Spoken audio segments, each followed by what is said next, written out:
Hi, and welcome to this week's Three Legs, Four Wheels F1 podcast. It's Paul here with... Chris. Sean. Lee. We all got confused because Sean's in for Dan. Yes, I wasn't here for the Patreon, and No. We should have probably prepared that. It might have been a good idea. Prepare? We've got a giant pen, I suppose. Have a look at Instagram. When we've got to rehearse saying our names, you know.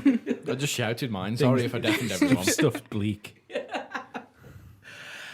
Well, no, everyone needed to wake up after Sunday Snooze Fest. Fucking right. Yeah. Well, I started missing the race and then was angry that I started missing the race and then caught up on the race and was not angry.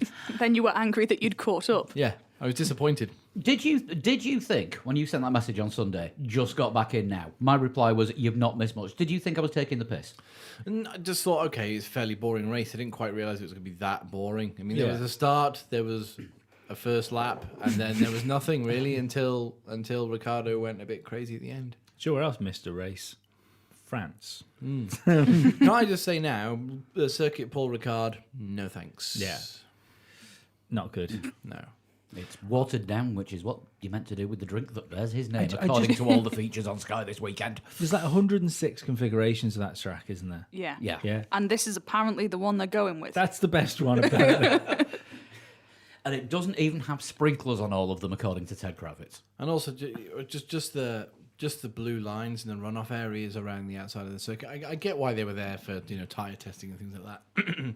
But come on, can we not put something a little bit more organic in? That's just not concrete runoffs all the way around the whole circuit. If George Orwell, One corner's got gravel. if George Orwell designed a racing track, it would look like that.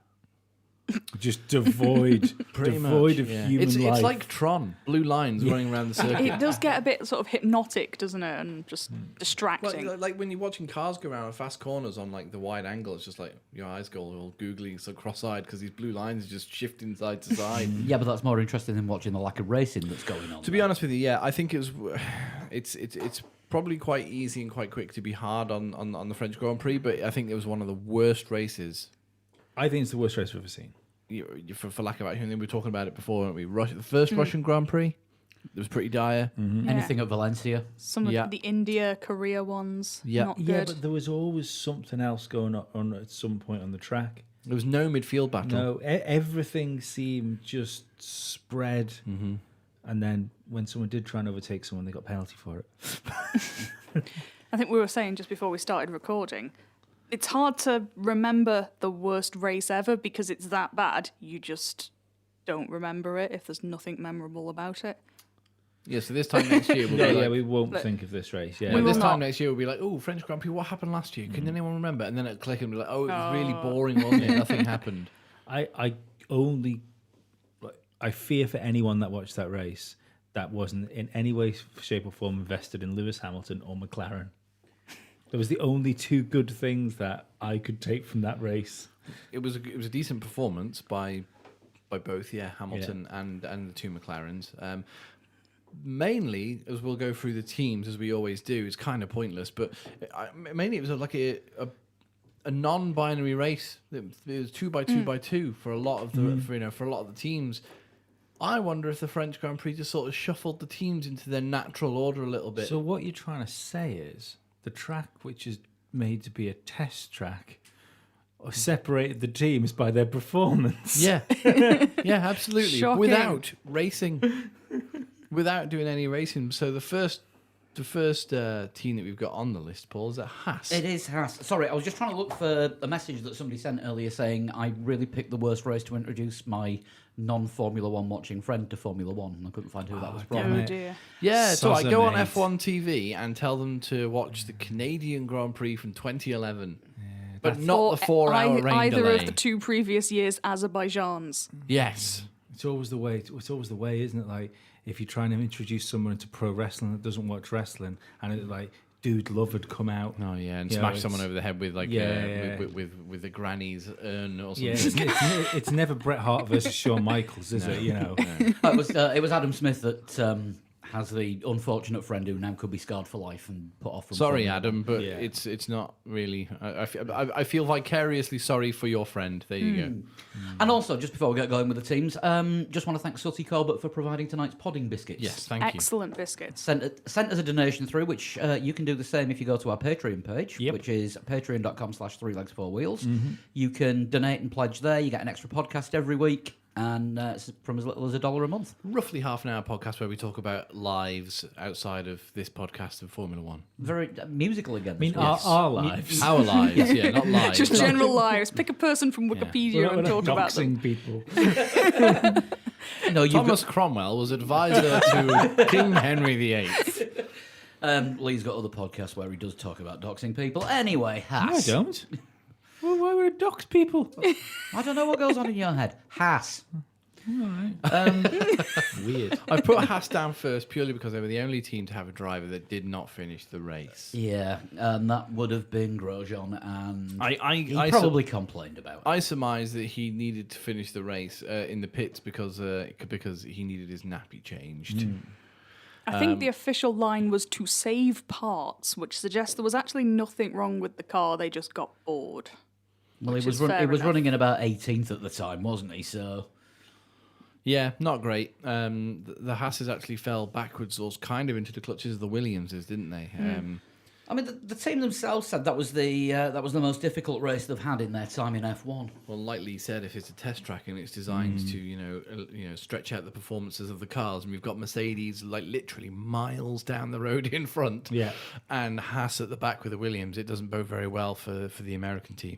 Obviously, this is quite an odd thing to say, but I felt like even though they finished ahead of them, that Haas are in more trouble than Williams this weekend. They're heading backwards, aren't they? Williams, you can kind of Williams are see that at there's the some back. work going on, but Haas... Williams know they fucked it. That's the Yeah. thing. Haas's car is fucked, and they don't know what's wrong with it. Yeah. So it you seems can't to- blame the drivers for where they are right now. You know, we blame those drivers for quite a lot. But Grosjean and Magnussen... But they blame Ericsson. Yeah, but Grosjean and Magnussen are better than what that car's allowing them to do. It's all tyres, I think, with Haas, isn't it? That's what they're blaming. They don't know how to use this year's compounds. I mean, that car's not even allowing Grosjean to go fast enough to crash. That's very true. He's actually been quite quiet, hasn't he? Yeah, but he was very complaining. I mean, bearing in mind, last season all he needed was the speed of a safety car. Yes. And Ericsson. Anyone see Ericsson ploughing through a load of advertising boards in Indy qualifying? No. No. It was a very Ericsson kind of thing to do. Oh, I did see it, actually. Sorry. Yeah, he's back to Ericsson 1.0, and all credit to IndyCar's official Twitter account because they put a video out of it with the comment, "I It's think Ericsson's. Ericsson hit us." Oh, really? Brilliant. Yeah, I mean, where do Haas go from here? Because they can't get heat into the tyres. They need to develop the car, and they don't have the resources to develop the car because they're one of the smaller teams on Well, the this grid. is the I suppose the knock-on effect of doing everything out of house. Yeah. Yeah, because they don't really have the calls to make to. They can't develop the chassis because it's Dallara that do that, Yeah. and Dallara By the time they get the aren't word out, there with them every race. Yeah. by the time they get the word out, the data out to whoever it needs to go to, can you refix this part for us? Oh yeah, okay. It's a lot longer process when you do things out of house, I suppose. But Still pushing to change the tyres, aren't they? It- The yeah. older teams. 7 teams they need to jump on board for it. And I think I heard this weekend so far that 5 have said they'll agree to going back to last year's. I mean, presumably that would be Haas, Ferrari, Sauber, because they're all one Yeah. thing. Yeah. But McLaren, I suppose. potentially, It's either going to be McLaren and Renault or Red Bull and Toro Rosso. yeah, I would Yeah. think so. I think all the Mercedes teams have been told no. yes, I imagine 'Cause so. For some reason, those tyres suit Mercedes. It depends how much they're willing to toe the line because it's suiting Mercedes, but it's not suiting their. I mean, nothing suits Williams, but it's not suiting Force Sport Point. Stroll team. Force Racing, Yeah, Team well, One. I did notice that Team Hortons. Team Hortons. I did notice when Perez ran wide at the was it second turn on for the first lap. Crofty hurriedly called them a Force India running wide at the back of the grid. Yes. It was no racing point. Yeah, but you watch F2 and you look at the Ardens and they've got the BWT sponsorship and you call them Force Indias as well. Quickie, not only the worst race, worst Sky coverage of the year. Everything was fucked this week. Commentary was shite. The post race stuff was shite. They slid in that stealth advert from fucking Mercedes road cars with Bottas and Anthony Davidson again. It's just fucking awful coverage. Got to admit, didn't watch any of the post race because the England World Cup game was on, so I switched over pretty much straight after. Oh, well, if I'd have known what it was going to be like, I wouldn't have watched it because apparently my TV has a fucking black screen if I pull the plug out. Moving swiftly on. Well, not really. Williams. They had a little inter-team battle, didn't they, between the two of them? Yeah, they Which did. is good to see because usually Russell's just disappeared down the road a bit from Kubica. He's been like 30 seconds ahead on occasion, and Kubica's blamed it on the chassis. But not this race. Not this race, but George Russell had to change his front wing, Yeah. which is where the gap came from. Yeah, great move by Russell getting past Kubica because they actually were matching pace at one point. Just going back to Haas, I think it was I think Sean, you pointed it out yesterday afternoon that at one point Magnussen was lapping slower than both Williams. No, I think that was Dan was it that Dan? picked up on that nugget. And Yes. he was doing that in Canada as well. When he said it was the Eaten by worst. George Russell on pace. Yeah, when in Canada when he said this is the worst experience I've had in a race car, he was slower than the Williamses I then. wonder what the gaps were. I wonder, right, so what are we reckoning? 40 seconds for a front wing change? 30 seconds? 30-ish, yeah. Yeah. Well, I mean, including pit lane. Yeah, the pit stop was Oh, I see, just yeah. over 9 seconds stationary, and it's about 23 for a normal stop, isn't it? So about that 32. yeah, Yeah. I wonder what the gap was between Kubica and Russell. Kubica and Magnussen, and then taken into account because like when you did see Russell on board behind Kubica, he was all over him, which suggests if you're following your teammate in the same car and you're trying to overtake him, I'm gonna guess that in free air Russell was quite a bit quicker than Kubica again. So I wonder if Magnussen was going slow enough that had Russell got ahead and been able to run at his pace through the race, not changed his front wing, He would have beaten Magnussen. whether he'd on have beaten pace Magnussen again. Yeah, possibly. Possible. But yeah, as I say, with the Williamses, Is that Williams getting better or Haas getting seriously worse? That's I think it's a It's bit of both. I think definitely Haas are very much on the slide, aren't they? They're just nothing Williams seems to be going right for them. 2 laps down, weren't they? Both drivers. Yeah. But it was, it wasn't. You weren't looking like 8 seconds a lap like you were early season. Do you know what I mean? It's just 3 or 4. But so the gap has come down, but even still. Before we leave Williams, are you aware of the rumours that are going around about Williams? which particular ones this week? My favourite two. Sorry, this Your hour. favourite two, good. are that Kubica is going to be replaced by Nicholas Latifi halfway through the season when they get to summer break. Hasn't got enough super license points. Is he not? No. The how many? I wonder what. I think he needs to finish top 5 in But isn't F2 it- but this year. Can't you ask for dispensation? You then? can, Yeah. can. Which I imagine they would be able to do if they do another couple of FP1s with Yeah. Latifi and he ends up being comparable again with Russell. They would then be able to say, well, this guy's got a super license, this guy's he's as good. beaten Kubica. He was, yeah. So the idea of you just turn around saying he's quicker than Yeah. this one. I think if they put him in another couple of FP1s and he did well, they Yeah. would have a strong case for that. And what was the other rumor about it all? Oh, that Kubica is still accusing Williams of giving Russell a different car, even though they swapped them. Right. The other one that I've heard about Kubica, and I don't know how, I think this was on gpfans.net, is that Kubica apparently has options for next season for which F1 team to drive for. Fuck off! Interesting. Suck my shiny ball. Either of them. Just one shiny ball. Either of them. Could you not afford to get both You of them can shined? kiss my entire asshole. I'd rather not. And just The entire asshole. For those that don't get that, I don't believe them. Yeah. Well, I'm glad we've cleared that up. I also don't believe that at all. I think Are you going to offer up a body part to kiss, or kiss my knuckles. Your whole knuckle. I am also going to offer Lee's asshole. Well, why not? It's every day's party. So we're a little bit sceptical on that latest rumour then. Yes, I think racefans.net need to check their sources. Check themselves before they wreck themselves. Which Merely- they may have done by posting that story. Merely ringing yourself up and leaving a message on your own answer phone is not a source. Shall we do Toro Rosso next then? Yeah, I mean, why not? they've been fairly good-ish, kind of, so far this season. But I mean, when you look at the order that the teams are in, it's about right for Toro Rosso. Outside the points, they have claimed points, haven't they, at times this season? But finished line astern, 14th, 15th. Kvyat eventually getting past Albon after what was the second best scrap towards the end of the race. yeah, it was a nice clean scrap, wasn't it? It was good, but no one fucked it up. Yeah, that's the new 2019 model Kvyat. Yeah, and he started at the back, didn't he? So that Yeah. was a It was good little run. a completely clean race between the two of them. So there was only 3 penalty points awarded, and one of them's banned for 2 races.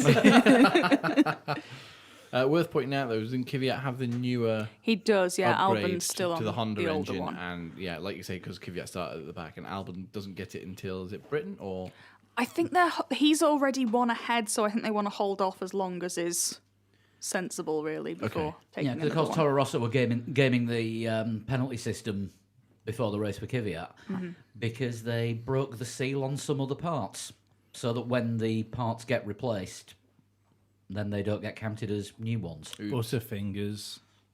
because it's a 10 place grid penalty. break the seal on that one. 10 place grid penalty for the first change after you've gone over your limit. But because he was already starting from the back of the grid, they broke the FIA seal on 2 perfectly good working parts, which the FIA then resealed and counted them as new parts. Can we ask Scarbs like what the seal actually is? Because it's either a wax seal like the old King's I like stamp, that. Yeah. or it's like those drain seals. You know the ones when it's Tynwald Day and they seal the drains shut. Or if there's a royal person visiting, they seal all the drains so you can't put pipe bombs down there. I think it's trying to seal that This is not what I want to be hearing before I go to Tidwell Day next week. I think so. They kind of seal Can't put pipe bombs. the It's kind of fine. seal that they put on your electricity meter so that you can't clock it backwards. I hope Maybe. it's something valuable, like a really rare pog. No. Do you know what I hope it isn't? I hope it isn't like one of those HMV tags that you seal on the DVD, like a magnetic strip under a piece of sticky back plastic. I think it is kind of like a tamper seal. Like, it's one of these ones where if you open it, you can tell that the image has been broken or Oh, some okay. shit like that. I Warranty think, void if but don't quote me on that. void if removed. That Warranty kind void, of thing, don't know I him. think. But Scarbs drive Scarbs would be more of knowledge than myself on that, I think. Yeah. It made a change to see Kvyat not battling with Pierre Gasly. We wasn't Yes. far away. No. But Kvyat and Albon, again, as I say, like a non-binary race, a 2x2 for most of the teams, not all of them. But yeah, 14th, 15th for Toro Rosso. Like the race, bit of a performance. Yeah, a little bit. So I mean, they almost had the pace for points, didn't they? It was just one of those for them. Yeah. It's one of the, like we were saying before about it being a performance separating track. If that had been somewhere else, they may have picked up some points with a decent pit strategy. But they didn't. It's weird though. I mean, I know they're not supposed to like give information between teams, but it is strange with Red Bull being the big brother team that Toro Rosso isn't better. It's Well, weird. They're not allowed to. Yeah, they're not allowed to They're be. not allowed to shift they can't. information. No, but they can shift people around. They can shift personnel around. They can shift personnel around, but the thing is, if the FIA look at something on Red Bull in Australia, Bahrain, and China, and then by the time they get to Canada, France, Austria, the same part appears on a Toro Rosso. But they're just doing what every other team does then. Yeah, I know what you mean, but it's, But I think it's a case of, and I think this is actually written into the rules, where if a member of staff moves to another team, there has to be an FIA mandated period of gardening leave in Right, between, okay. in Makes between sense. the two. Yeah. So you couldn't say, you're working with Max this weekend, and then whatever you find out, you can work on Danny's car next week. You're not allowed to do that. I think there has to be a period of garden leave Time. between working for two different teams. Right, okay. And that because they're makes sense. seen as two separate manufacturers, Yeah. there's... It'd be interesting to know because that's. I mean, would that not encroach on some sort of human rights to move jobs to have a governing body? Like, if it's not No, because written, you still get paid on garden no, leave. but if it's not written into your contract, if it's not written into your work contract, to have a governing body tell you that you cannot go and work for somebody. No, I think in it's team written into the contract on of the teams. Yeah, I think right. the FIA would dictate that would have to be in the Right, contract. okay, I think. cool. That's getting very political for Tis. this early on in a podcast. Let's talk about all this great racing. Yeah, all the great racing. Yeah, Right, we'll be back next week with a preview, with a review of Austria. Which is going to be another shite race. I don't know. Austria can be good sometimes. It's not going to be as bad. No, I don't think so. We'll Hopefully not. look forward to that in a bit. We've still got 7 teams to go through. We will get to the end of this. Racing Point. Racing India Force Point. What one. is the point? Well, Perez got a 5-second penalty for cocking the start up. Who agrees with it? No, I don't. I don't. He went Not the at right way start. around. No. I do. Why? Oh. He went the right way around the bollard. It went the right way You around give the your argument, bollards they'll destroy it. and then joined in front of 2 cars that he was behind. Yeah. Is that his fault? He went the right way around the He bollard. came in It's the behind. FIA's fault. He came in behind the car he was behind when they all went into the first corner. He was behind the same car, and the governor, the steward, turned around and said, "Oh well, if he'd let 2 cars past, he'd have given his own penalty, and we wouldn't have done that." So in the first corner of the first lap, Perez is supposed to work out how many cars he's allowed through. No, He mate. needs to count them back. Wouldn't have happened if Charlie White was still alive, Yeah. because he always gave more room on the first lap. First He always lap was was a little bit more ridiculous. Yeah. lenient and considerate of But like the first lap the was racing. always okay. First But lap. if that bollard, which is to stop them gaining an advantage, if that bollard isn't stopping them gaining an advantage, then the stewards made a mistake. Yeah, absolutely. I agree with you, Lee, completely. But yeah, I don't think it was fair giving him a 5-second He got a penalty point. He Yeah, got a but- penalty point on his license. You have to if you get a time penalty. Do you? Yeah. But if they were again a little bit of human touch might have helped, like we were saying about the Canadian Grand Prix as well. Just get on the radio. The FIA stewards will just have to get on the radio to Perez or to Force Racing India Point Canada Yeah. Team Hortons. Just tell Perez he went a little bit too quick around that bollard. We think he gained an advantage. Can you just let the next car behind through? Well, apparently, Rather than be apparently like, they don't do that on the 5 first seconds. corner now. They don't tell people to let people through on the A first human corner. touch would ridiculous. work a lot better than just this computerized almost like black and white, no grey areas allowed. Don't get me wrong. If he'd have done like a Grosjean type one, where, And swiped Grosjean's- into them, yeah. No, or just like completely got his braking wrong and immediately took to the thing. But he was all locked up. Joe, his choice was going that way or going clean into the back. Was it Nico Hulkenberg that was in I front of don't him? know. It was somebody. Was it? Yeah. But anyway, the Kvyat, I think. yeah, I just think it's Albon and Magnussen, Albert and Magnussen Yeah. was it? Yeah. who we then came out in front of after he went round the bollard. no. He came out in front of because I read the thing from him. They were behind him. The whole thing is that he should have let those through because that's who he gained an advantage of. Or he went in with them. They were next to him. He came out behind the car that he was behind. But they all shuffled around whilst Yeah. he was off the circuit. And the thing was that it was said, because he was done for coming back onto the course in an unsafe manner and gaining a lasting advantage. No, He went the way that the stewards told him to go. but it's only half right because he didn't come back in an unsafe manner. He didn't cut anyone off. No Nope. one had to brake behind him. No. I don't get that penalty, and I think I don't know whether there was almost a mission statement there of we do the penalties with this because Yeah, you Like don't the- argue with us. We do the penalties. there's a penalty yeah. later on. I agree with, but it does again. the biggest talking points about this race. Penalties. Are penalties. Not racing because we didn't Yeah. have any. But overall, given where Lance Stroll started as well, started right down towards the back as well. He was eliminated in Q1. Again. Yeah, but he came out. He had a good race. Yeah, Yeah. he did. He ended up lining astern with Perez, so another line astern race for another team, 12th and 13th for Racing Point. And as I say, if this is shuffling the pack to sort of where we think the teams are in terms of performance, Racing Point have been, as Force India, 4th, haven't they, the last few years? We thought they'd fallen back a bit this year. They've fallen back quite considerably. They've fallen back to 7th. Yeah, but he was on pace with Perez as far as race pace goes. absolutely. Looked after his tyres well as well, which is unusual for Stroll. Yeah, but he's already said now that he thinks his problem is like the tires. But I can't even blame Stroll for that because I feel everybody apart from Lewis Hamilton doesn't know how these tires work. Quite possibly.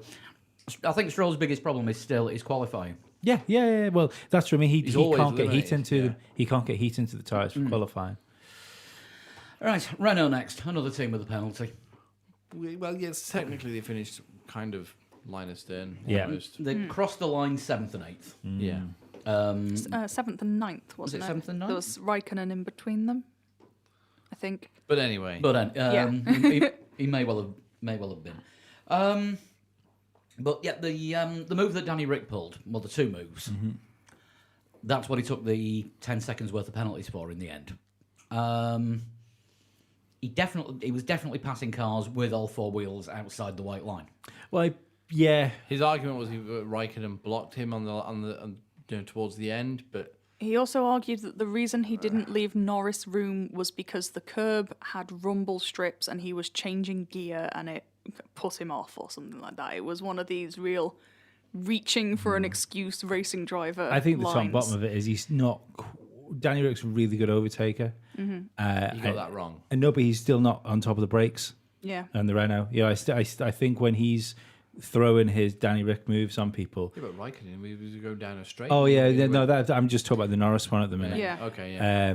But that's he deserved the penalties. Yeah, it was just one of those things. But I think it was kind of a bit impetuous from him because he would have got Norris. Norris was in a car that was slowing down. Yeah. He'd lost the hydraulics. Yeah. Practically all the hydraulics. Yeah. And I think he lost something like 50 horsepower because of it. Yeah. He was going to get passed by everyone that was coming up behind him. And Danny had DRS coming out the Mistral straight. Yeah. He could have just Waited and drove around him. waited 20 yards, 30 yards, Yeah. and just put his foot down. Yeah, I just think it was I don't want to say desperate. Had he but not done the all wheels off the track pass on Grosjean as well earlier on in the race? Who he didn't know who was racing. No. See, I didn't think there was anything wrong with the Grosjean pass. No, Well, well, neither did the stewards. He was Yeah. off the circuit when he was. But wasn't he on the curb? He was off the circuit when he Oh, went was he? level with Grosjean, but he didn't pass Grosjean until Grosjean was off the circuit. I So- thought there was a replay where he had like two wheels. It was like his there was enough of his because it's got to be two wheels on the track, hasn't it? Yeah, I think there was enough of his two wheels that were still on I think it's the one wheel, race isn't it? Or circuit. two. I can't remember one or two. Yeah, wheels. something like that. But yeah, I think you might be right. I think it's one wheel because that stops. I think it's literally any bit of tyre touching the line, isn't it? Yeah, it's so okay, yeah. it was okay, and it's Grosjean, so no one cares. Yeah, pretty much. Because if Grosjean tries to argue about someone doing that, he say, "Yeah, but you tried to kill Fernando Alonso, so you know." And Lewis Hamilton Yes. and Michael Schumacher. Yes. List of people Grosjean has crashed into. At high speeds. And the Azerbaijan wall. Yeah. Not at high speed. And the guy he threw the glove at. Oh yeah, tried to kill the Brazilian wall on the way to the grid. Yeah. Yeah. Jensen Button as well, smashing Jensen Button in 2009 at Spa. Yeah. Thanks, mate. Didn't even see him get a lap in. But I don't think there was anything wrong with the move that he pulled out on Grosjean. No. Like I said, he didn't pass him when he was off the track. Grosjean panicked because there was a car within 5 feet of him Yeah. and cocked everything up. It's quite telling though, isn't it? Renault's slowly making improvements. Yeah. They're getting there. Quick thought here though. would people have to throw these semi-legal moves at people to try and get past if it was possible to overtake? Yeah, there is You know, that. Yeah. in normal times. I think particularly at this race, given what we saw, And also, pretty much all the overtakes resulted in penalties. Yeah, and also, what if it was grass on the outside of the circuit and not blue concrete? yeah. Or nuclear fire bees. Yeah. Oh, we've not had that mentioned for a long time. Long-time listeners My will God. totally get that reference. What's that? 2016 reference? No idea. No, I I don't would know say where it came from. 2015. Still a valid concept. Nuclear fire bees. Yeah, it is. The ironic thing is, of course, the Nuclear Fire Bees show never actually went out because that was the night that one of the microphones failed on us. Ah, And now it's time to soar. Dear Bernie. I was just going to say I'm safe saying it now as well because Bernie isn't involved in the new rules. Well, or is he? Who owns the track that we've just been watching parading on? A huge griller. And his business partner is a polar bear with a beard. I love the idea that the gorilla is a business partner of the That's polar Ricard. bear. Ah, Yeah, the polar bear's Paul. excellent. No, polar bears should be called furtive. See if anyone gets that reference. Yeah, Hulkenberg. He was the getting on with it of the day. Yeah, no. Well, as I want to say, no incident. Nobody had any real incident, did they? Let's be honest.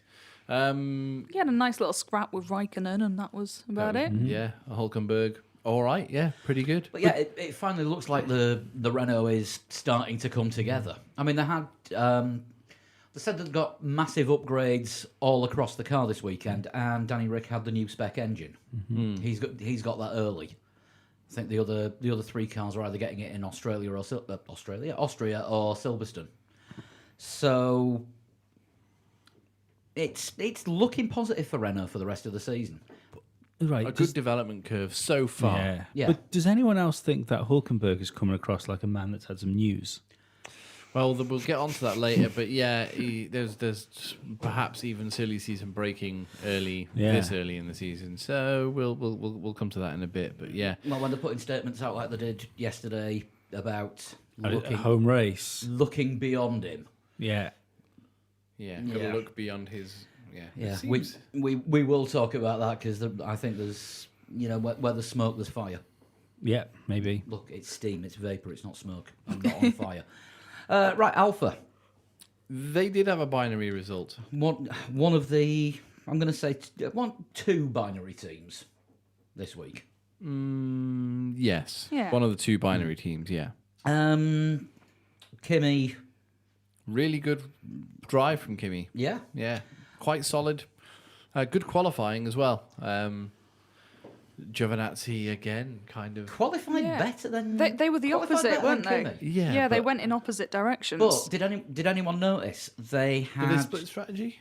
they completely screwed up? Yeah, they had to split the strategy. Giovinazzi will have been stuck, won't he, on his Q2 tyres? Oh, of Yeah. course. Yeah. Yeah, Alpha completely screwed up, and I don't think they were expecting Giovinazzi to get into Q3 because he had to do his Q3 fast lap because he only did one stint on a used set of softs because they thought he was going to go out in Q2, so they'd used more tyres up to that point, and they only had his race sets left. But didn't they Send him use the out on. tyres to get him through? In the end, yes. Yeah, so there's no point in keeping tyres Yeah. for in Q1 if you don't get to Q2. It did Yeah. cost him in the race, though, didn't it? Because I think he was the first stopper. Yeah, and that just stuck him at the back of the pack with no overtaking. So the split strategy kind of cocked Giovinazzi up. I Yeah. wasn't expecting fucking miracles from him. You shock me. I don't think he was going to threaten the points or the podium. No. You're not his biggest fan, are you? Oh no, it's not. It's not like a Kubica thing with me. But the He's just a bit slower than his teammate. he's considerably he's the worst of the rookies. for this year. Yeah. Yeah. Yeah, I can't really argue with that. But Alpha's still looking good this year, and Chris, you're of course happy now that the official merch has come out. No, I'm not, because it's about £1 million for a It's t-shirt. pricey I stuff. may, however, buy a McLaren t-shirt. For reasons we'll get onto in a bit, if you're after cheap stuff, Alonso's Kamoa stuff, his McLaren stuff is all on sale. Oh, is it really? Yeah. That's quite telling. Yeah. This is adding fuel to this fire that we started on our chat thread this week. It's just kindling at the minute, isn't it? Just throwing it on. Yeah. We're be Bear Grylls at the minute, just blowing on some straw. Yeah. Right, McLaren next. Still not used to saying their name this late in a race review. Well, they're the fourth best team, aren't they, essentially? To be fair, they've spent more time up the sharpen than they have the back. I did see that meme of Robin Williams. Not while we've been doing this podcast. Yeah. Did see that meme of Robin Williams from Jumanji with the long beard and the long hair. What year is it? Yes. because the caption above it was both McLarens just out qualified a Red Bull and a Ferrari. Yeah. What year is it? I mean, that is McLaren's best qualifying performance since they had a Mercedes engine. Yeah, absolutely. Well, yes, Best fifth as and a sixth. team. Yeah, As fifth a and team. sixth. Did they have the new Renault engine? No. No. Oh, that's a good sign. Only Danny Rick had the new Renault engine. Oh, right. So the Renault And chassis McLaren, is ball bags. it's worth pointing out as well, McLaren on Friday put out on Twitter on Friday morning, trying something a little different today, guys. Let's see if this works. It's called sixth gear. Well, they've got 8, haven't they? I think now these cars, but Not since 2015. yeah. But so we're trying something a little different today, guys. Let's see if this works. And then later on in the later on in the day after the practice sessions, and the pace looked pretty good from McLaren. It was just like experiment day done. So, okay, well, whatever you're experimenting with, keep doing that Yeah. because that worked well. I mean, all the way through all 3 practice sessions, they both look quick. And Wasn't Norris 4th in FP2 or Yeah. something? Maybe the experiment was sacking Alonso. We've just got rid of 12 stone of weight. yeah, it's definitely worked for him. But like you say, like you've got to feel for Lando after that. Oh, Johnny he's Herbert got- levels of luck. Yeah, Johnny Herbert levels. It's just awful. I can't. There's been what? Has he had one retirement which has been his fault? 2 retirements. 2 retirements. Well, 2 retirements. One was kind of his fault in Spain, where he went up the side of Lance Stroll and Stroll sort of closed yeah, the door on him. that's the one I'm thinking of. That's kind of like it's half and half. That the one. Danny Kvyat one, I think he was just unlucky to be collected. Wrong place, wrong time. yeah, and Yeah. the one in Canada, not his fault. No. Yeah. So It was whoever installed the fire. yeah. That's one of the upgrade paths that really you shouldn't look at. It's worth his weight in fucking gifts, though, isn't he? Oh yeah, yeah. The Brilliant. salmon of So the good. day picture tickled me. Salmon of the. Salmon of the day. I missed that. Oh, Have it's you not good. seen his salmon thing that he does at the end of every race? No. He gets his team to- stand there, yeah. and he runs up like a fish and jumps up into their arms, and that's the team picture. So since yeah, he got 'cause- driver of the day, yeah. he was salmon, Salmon of the day. Yeah. So we are talking Welsh football team levels of photographer trolling here. Yes. Yeah, yeah, absolutely. Yeah, but that's every race he does that. On the grid as well after the race. But yeah, brilliant performance by both McLaren drivers. Obviously, Sainz got the jump on Norris at the start, but Did he actually get the jump? Because I was watching a Norris got pinched. I was watching a replay at the start, and I would say right up to the point where he got pinched out by Charles Leclerc.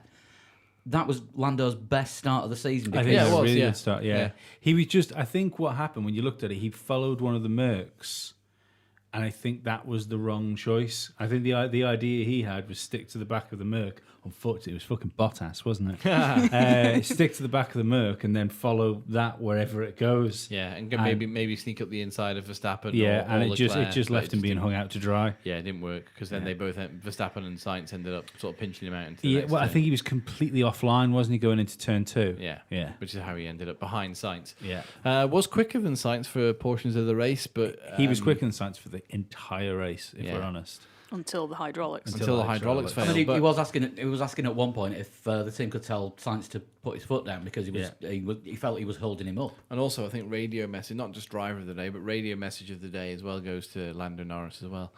We got an issue with the DRS. You can't use a DRS. Lando's response: is it broken or am I not? It doesn't work, or I'm not allowed to use it. Yeah. Touche, Lando. Touche. But yeah, seeing good things from McLaren make podcast happy Yes. Yeah. after enough years of misery. Well, hopefully this is an upturn in McLaren's fortunes, and they are the fourth best team going to say that for the rest of the season. At the moment, they are winning Formula 1.5, and let's hope to stay there for the rest of the year. yeah. One thing I've noticed though over these races, especially considering that, like Sainz is out of the Red Bull meat grinder, he's being treated well in McLaren. Beautiful, but Mardy. Carlos Sainz. Yeah. Yeah. Yeah. His dad always had a reputation for being Mardy. He spent all of his WRC career marding round. Yeah. So it's just a trait. Maybe. Yeah. Learn from the master, which is why in 20 years' time, Max Verstappen will be punching people out. No, did he not do that last year in Brazil? Oh, that's He true. threatened to headbutt people, didn't he? He had that shoving thing with Ocon. Yeah. That's true. I mean, I did wonder at one point when they cut to the Red Bull garage why Red Bull don't give Jos Verstappen Bluetooth wireless headphones so he can still listen to what's going on and offer someone outside at the same time. And talking of Red Bull, the other binary result. Yeah. Third best team still, but it's all Verstappen. Third best team, but 10th best driver. Hemorrhaging points. They are, hemorrhaging points. Gasly just does not work well in that car. No. Home race for him as well. You would expect Yeah. him to be a bit. I think they moved him up too soon. He Well, they definitely, admitted that. They admitted that, didn't they? yeah, he's shown a lot of potential, and it's just being meat grinded. And I get the feeling he's going to be one and done. One season. Yeah, In the big team? In the big team. Yeah, I'm with you. I think he is Kvyat 2.0. I don't... Sorry, 4.0, because Kvyat has been... Kvyat is- Kvyat's on yeah. 0.3, yeah. I see. I don't think he's showing enough reason to keep him in Formula One either. You know, even though Kvyat got a bit crashy and stuff like that, he was. It was still because he was fast. Yeah, he was still fast. Yeah, you thought that, in a Kvyat in a Red Bull on the right day, Yeah. he was still beating Daniel Ricciardo in the season, the full season they did together. Yeah. Kvyat finished ahead of Ricciardo Yeah. in the championship, Yeah. and Kvyat got a podium before that Russian Grand Prix where he became the torpedo. If you Yeah. So Kvyat had Potential. he had good Yeah. results. He was unlocking his potential. He had good results. He could have won a race for Red Bull. Yeah. He could have won that Spanish Grand Prix. Yeah. Where the two Mercs disintegrated, but that was Verstappen's first race in that team. And the way that they'd done Ricciardo's pit strategy didn't work for Ricciardo. He ended up with Raikkonen, didn't he, in that race? But had they not swapped Verstappen and Kvyat round, that very well could have been Kvyat's redemption. I apologise for not remembering the name of the person that asked me this, but someone tweeted me asking whether he was the worst main Red Bull driver since Christian Klein. But what I will point out is, might be true, but he obviously hasn't heard of a man called Mr. Valentino Liuzzi. Vitantonio. Oh, is it? Neither of you. Is that how you say it? Is it? Yeah, Vitantonio Liuzzi. I'm happy I got that wrong. Liuzzi, Liuzzi was pretty bad. And apart from that, they've had all right drivers. Yeah, not bad. All right. I'd argue that Christian Klein had more potential than what Gasly's showing. I wouldn't. It was. say so. Don't forget, it was a weaker Red Bull car then. Yeah, it was a weaker Red Bull car, but Pierre Gasly, he's had a rough first half of the season. And if he doesn't improve soon, I would probably say he might be one and done. But Is his best result still from his Toro Rosso? fourth, in Yeah. Bahrain last year, I'm just looking up a list of everyone that's driven a Red Bull. yeah. Verstappen's got the. We haven't got enough time. No, we haven't. Good point. I got work tomorrow morning. Verstappen's got the hammer on Gasly, hasn't he? Easily got the hammer on Yeah, Gasly.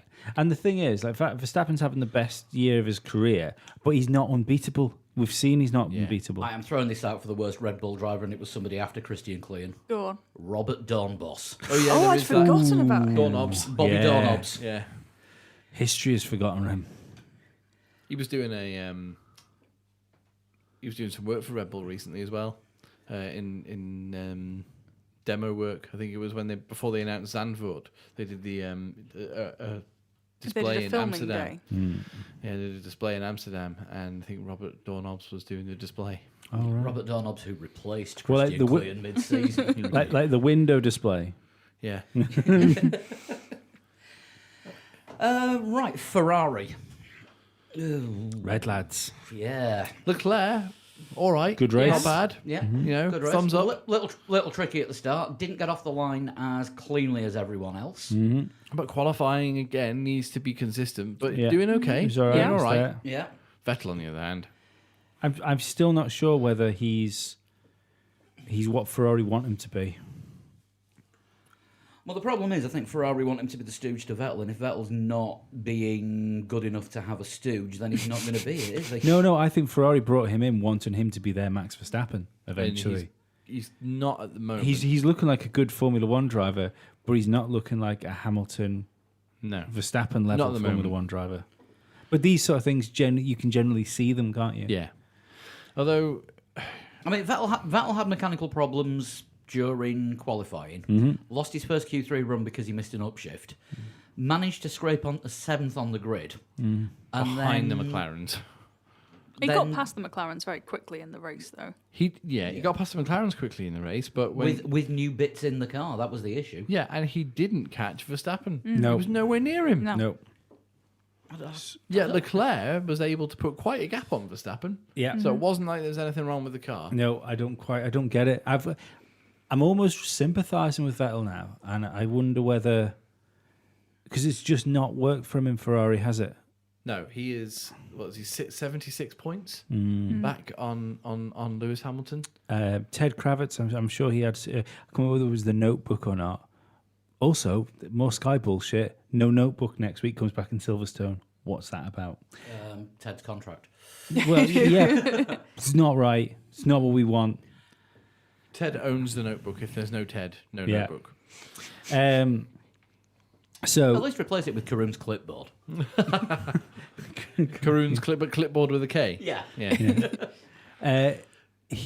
Ted had a thing where he was going on about the mentality of Vettel and how the heart-driven Ferrari is just a completely different way of running a team to the very data McLaren-esque way of running Red Bull.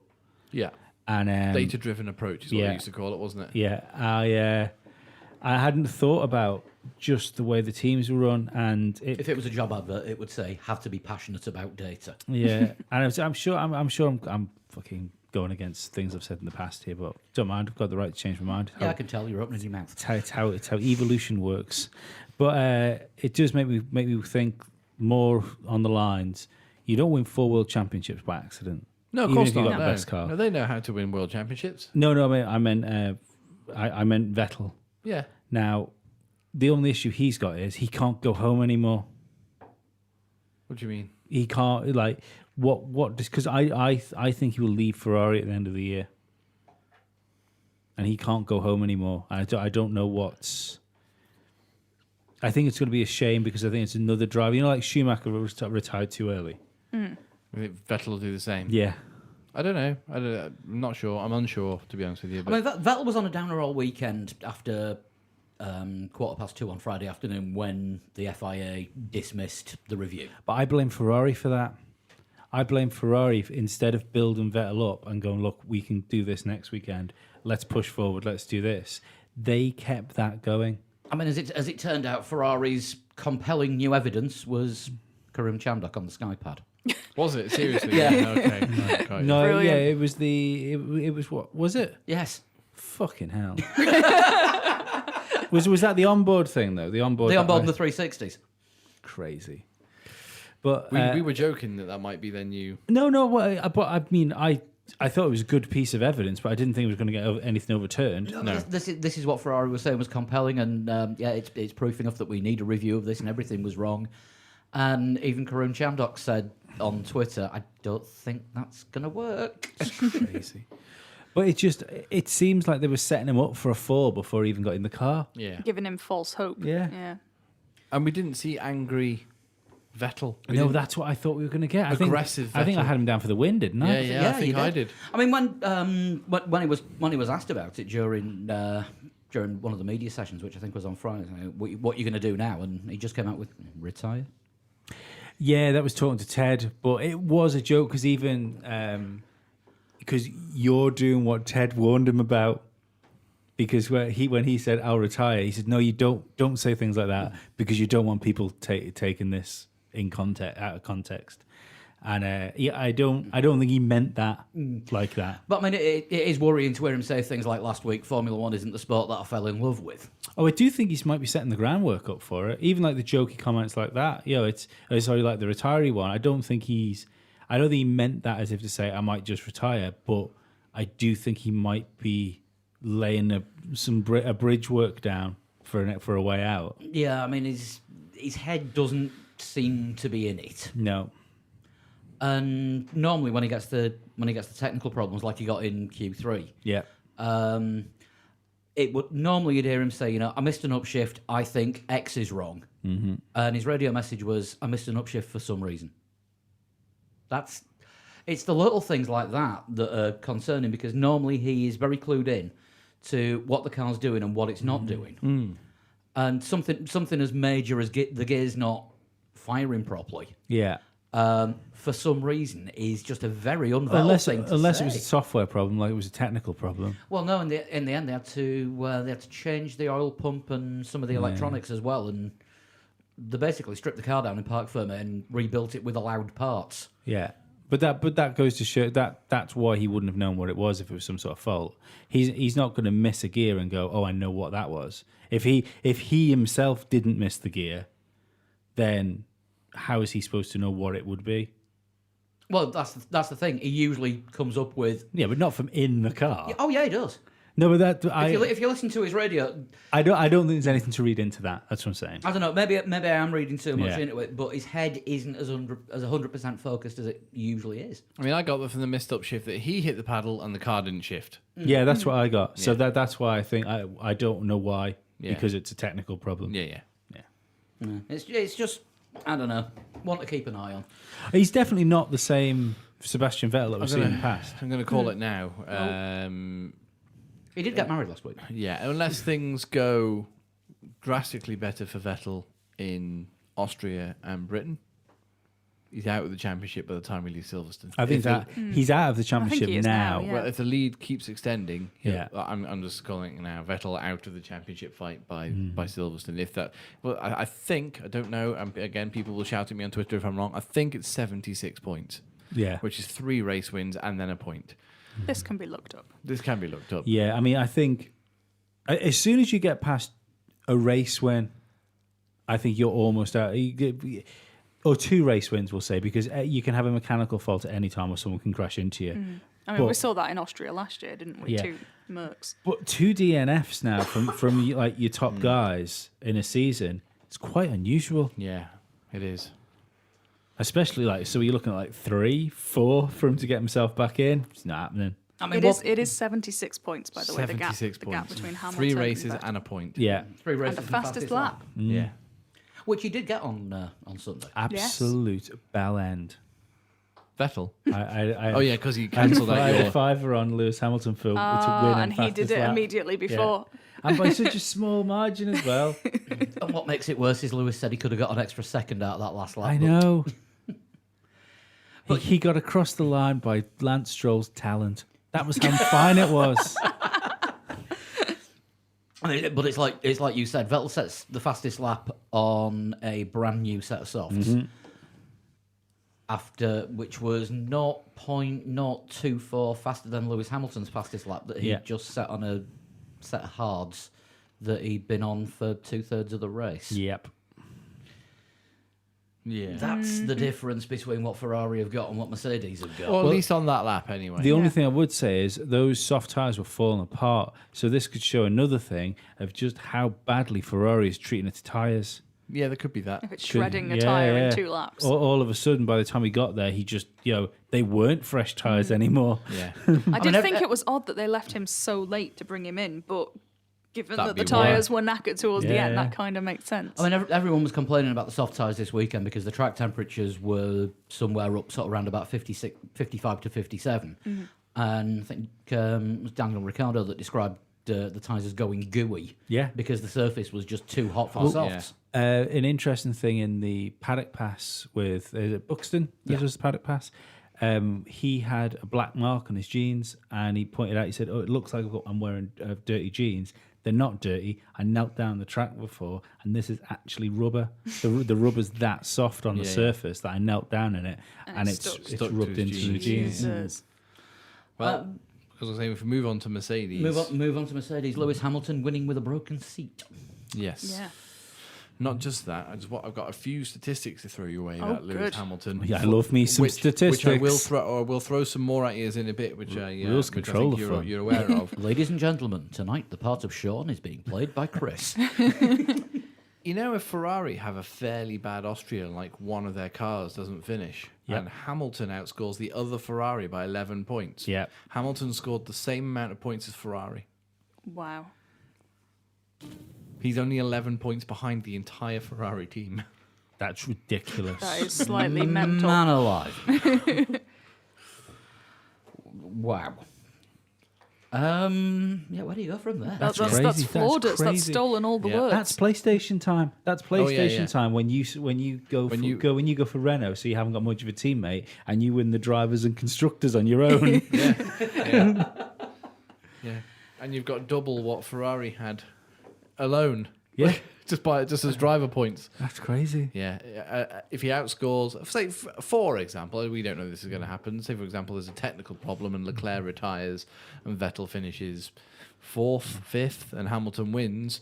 Hamilton's got more points than Ferrari. Should we have put a gushing over Lewis Hamilton warning at the beginning of this? No, not particularly. BBC have put an article up saying, is he the greatest driver that ever lived? The answer to that is no. He's the best driver around at the moment in the best car. I think you can only decide whether he's the best driver of all time when he retires. I think that's the way it works. Yeah. I personally think he's going to retire the greatest driver of all time. Yeah. I think he's better than Senna. Yes. That's People are exploding now. It's completely different era, but I know what you mean. It is There's, very difficult, isn't it, to compare era to Yeah, era? but you've got to, haven't you? I mean, Yeah, well, it's- yeah. Was Senna better than Jim Clark? No, probably not. But for some, I've said this before on the podcast. It's become sort of like a mantra when it comes to Lewis Hamilton. Early Lewis Hamilton was quite aggressive, exciting, always spectacular. Yeah. You know, but over the years, as he's matured, he's moved from that Senna style of driving to the Prost style of driving. And don't forget, all right, okay, Senna versus Prost. Everybody, well, most people go for Senna because of the romanticized, version. But of he's Senna. done that while still being blisteringly fast as well. Yeah, that absolutely. But the statistics show that Prost was more successful in Formula One than Senna. So at the end of the day, what would you rather? Yeah. Senna 3 World Championships, 41 wins. Prost 4 World Championships, 51 wins. Yeah. Hamilton's eclipsed both of them now. I was So going to say, it what doesn't you'd matter. rather statistically is Hamilton. To be Yeah. fair, Senna was hampered by death. Yeah, of course. But, Yeah. It's a slight hindrance. yeah. Yeah. Now, I know nobody liked Jean-Marie Balestre, but there's no need to call him Death. Hampered by Death is also my new metal band. Yeah, I like that. With a really angular font so you can barely read what Yeah. it says. Yeah. If you can read it, you're not heavy enough. And when you consider as well, Nigel Mansell won his title in '92. He was 40 years old, and Michael Schumacher came back and made driving in his early 40s. Albeit 20 years after Mansell had retired, look fairly straightforward. You've got to ask yourself: is Hamilton got another 5-6 years left in him Absolutely. If he wants it. if he wants it? He said in the interview that he's going to be around for at least another 5 years. He said a couple of years ago that he didn't want to stick around for too long because he had other projects. So I think he depends what moods he's in. I think really. that's it. But Is this the perfect time to throw my stats package in? Yes, just, please just do. quickly before you go, I think the difference with Hamilton speaking now and Hamilton speaking a few years ago is when Hamilton won 3 World Championships, I think there was a definite shift when he equaled Senna because it's almost like he forgot about Senna at that point. And Because he surpassed him. everything from then on was about him solidifying Lewis Hamilton in Formula One. Yeah. So, stats package time. Hit me. Yes. Are we looking? We're pretty certain, aren't we, that unless disaster happens, Hamilton will be champion this year. It doesn't look. Bottas has got a chance of maybe taking it off him, but we really need Bottas to improve greatly. Yeah. So at the end of the season, we've got 13 races to go. 13 to go. 13 races to go, and he's 12 behind Schumacher's all-time race record. So he's probably not going to beat that this season. He's also just got his 86th pole, so he's 14 away from getting his 100 poles. So he won't get that this season. But he might get that next year if all things carry on. So next year, you're going to be looking at Hamilton potentially. As I say, this would be his 6th World Championship this year if all form continues. But you'd be looking at Hamilton getting his 100th pole, breaking Michael Schumacher's race records of 91, which sounds insane, and matching him for a 7th world title. Yeah. All in 1 year. Now, that is... Probably the knighthood. Well, no, it's tantalisingly close for Lewis Hamilton, He and I'm still sure won't win he British knows Sports that. Personality of the Year. Still be Andy Murray for coming back for hip surgery. Fuck Ryan Giggs. Yeah. Too many people have already done that. That's his I was going problem. to say that's how you get an injunction. Oh, sorry. I'm not his brother's wife. Anyway, so yeah, that's the state of play that I'm going we're to call at. the lawyer before I jack that. No, I think that's factual now because there's that Paddy Yeah, Power yeah, advert. yeah. Oh, yeah, I think yeah, that's fair that's enough. That's legitimate news. fair play. Yeah. So you got, if you look at how Formula One has gone from 2014, we're not having a huge rule change really. 2017 was a half step. The huge rule change next one's maybe 2021. Which will happen in 2023. And if it does, if they defer it in October to 2023, you could be looking 8, maybe 9 world championships for Hamilton. I'm not going to say that. I'm not lauding it now, saying Hamilton definitely going to break all these records because he might get to the end of the season and go, you know what, I'm out. He I don't might think he may will. well do that. I don't think he's going to be happy until he beats Schumacher for all of the things. Possibly because again, him being such a massive Ayrton Senna fan, Schumacher stole Senna's crown. Not Yeah. stole it, but took Senna's crown. You know, after Senna died, it was Yeah. it was all Schumacher, and all the records went to Schumacher. So, yeah, Also, the thing is, you've got, even with rule changes coming in, Mercedes have got such a strong team together. You'd be an idiot to think that that's all going to get changed by rule changes. Do you know what I mean? They might bunch the field up, and what you're probably going to find is that the midfield will probably come closer to the front of the pack. But I still think you're going to end up with a championship with Mercedes and Ferrari and Red Bull as the 3 top teams. Would we not have said this mid-noughties, though, when it was McLaren and Ferrari, and then there was the rule change? Was it end of 2008, and then all of a sudden it was Brawn and Red Bull? yeah. I think the only difference there was they were embroiled in such a championship between themselves that they fucked next year's car They over. forgot They to develop. overdeveloped Yeah. 2008, Because it was didn't it they? was Yeah. only that year, really, wasn't it? Yeah. Where everything sort of fell apart, and then everything fell apart from McLaren because that wasn't so much a thing as personnel being stole and stuff like that. But if you've got a team like Mercedes, which has got the money to keep its staff happy and keep them on the books, and they've got the facilities to do the stuff, then I don't see how they're not going to be a strong force in Formula One until it would take something Toyota-like to happen to them, where they had to pull a load of money out of the sport for some reason. Which is as what I'm saying, you know, Yeah. with the potential spending cap at the end of Yeah. 2020, you know, possibly going down from, well, they were talking 400 million that Mercedes spend, and they were thinking they were going to cut that down to 200 million. Yeah. That's half. Mercedes apparently and Ferrari want to keep that at 250 if they can. Yeah, but But that would be a big change. did you because actually it- look at the pay cap though, where it doesn't include? driver salaries? Yeah, but there's a load of things. It's talk. There's gonna be a cap, budget cap come in, and there's gonna be nothing to do it. Was Well, it the was, thing it is, they was it us can't- talking about last week where we said that there's no reason why even with those budget capping rules, there's no reason why Ferrari couldn't have a separate division of Ferrari Exactly. with a completely different name Well, that this is just the thing. And they happened to just do contract it aerodynamics. in. Yeah. Yeah. Yeah, it's like the whole no Red Bull driver is contracted to Red Bull or Toro Rosso. Yeah. They're all contracted to Red Bull, the company. Yeah. Oh, there's The, always clever accounting and stuff like Well, this that. is the thing as well with the clever accounting. I saw somebody saying that what you could do, because there's no cap on driver salaries, is the driver could get paid exponentially millions. By his own and the engine. driver employs their own team of engineers. Do you know what I Yeah. mean? It's all managed back through the company. That will, I've been paid enough. I'm going to buy my own wind tunnel. Yeah, exactly. makes yeah. yeah. Well, Talking of wind tunnels, McLaren are building their own wind tunnel. I forgot to put that on the Yes. on the news. I Did thought you they hear already about had that? one. No, The building- they've been the using building- Toyota's one in Germany. Oh, right. Okay. They didn't have a full size one, so they are now building an actual full size wind Oh, so tunnel. have they in- been having to use models and... Yeah. I see. I anyone see. think that they might have not put that lake in and put a wind tunnel in? Did you not go to the McLaren Technology Centre? I did, Chris. Does the McLaren Technology Centre not go underneath that lake? Yes. The McLaren Technology Centre goes underneath most of Surrey. Yeah. You see, like I've never It's been. like Teletubby Land, isn't it? Yeah, Or, I've or never- something of a Bond villain. I've never been to Tracy Island, but like I I imagine. just asked you if you've been to the McLaren Technology Centre. You know, on Fridays at Thunderbird MP4. Fridays at 2:00, that lake parts and a helicopter flies out of it. Still trying to extract the rest of Dennis's ego.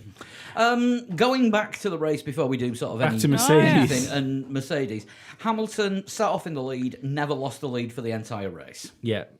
Well, this Even- is why even he was the during driver pit of the day. stops, In my eyes, I know Lando got driver of the day, but so often drivers that just blitz the competition get forgotten in these things.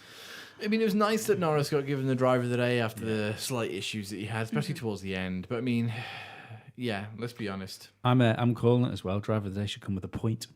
If fastest lap comes with a Well, point. no, 'cause Yeah, we're getting, it's a because bit we're of a- getting fan into boost. fan boost territory. Yeah, which it's is a bit popularity Which is contest. always the same drivers. It's always To be fair, I don't mind Buemi, fan Verne and boost. Stoffel.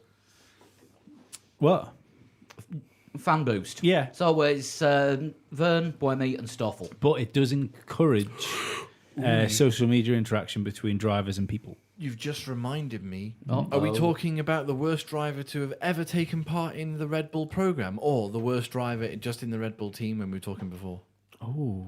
Because the worst driver in the Red Bull Interesting. program, Sebastian Bourdais. Oh, interesting, yes. Could His not- Formula One could or not drive a Scott Formu- Speed.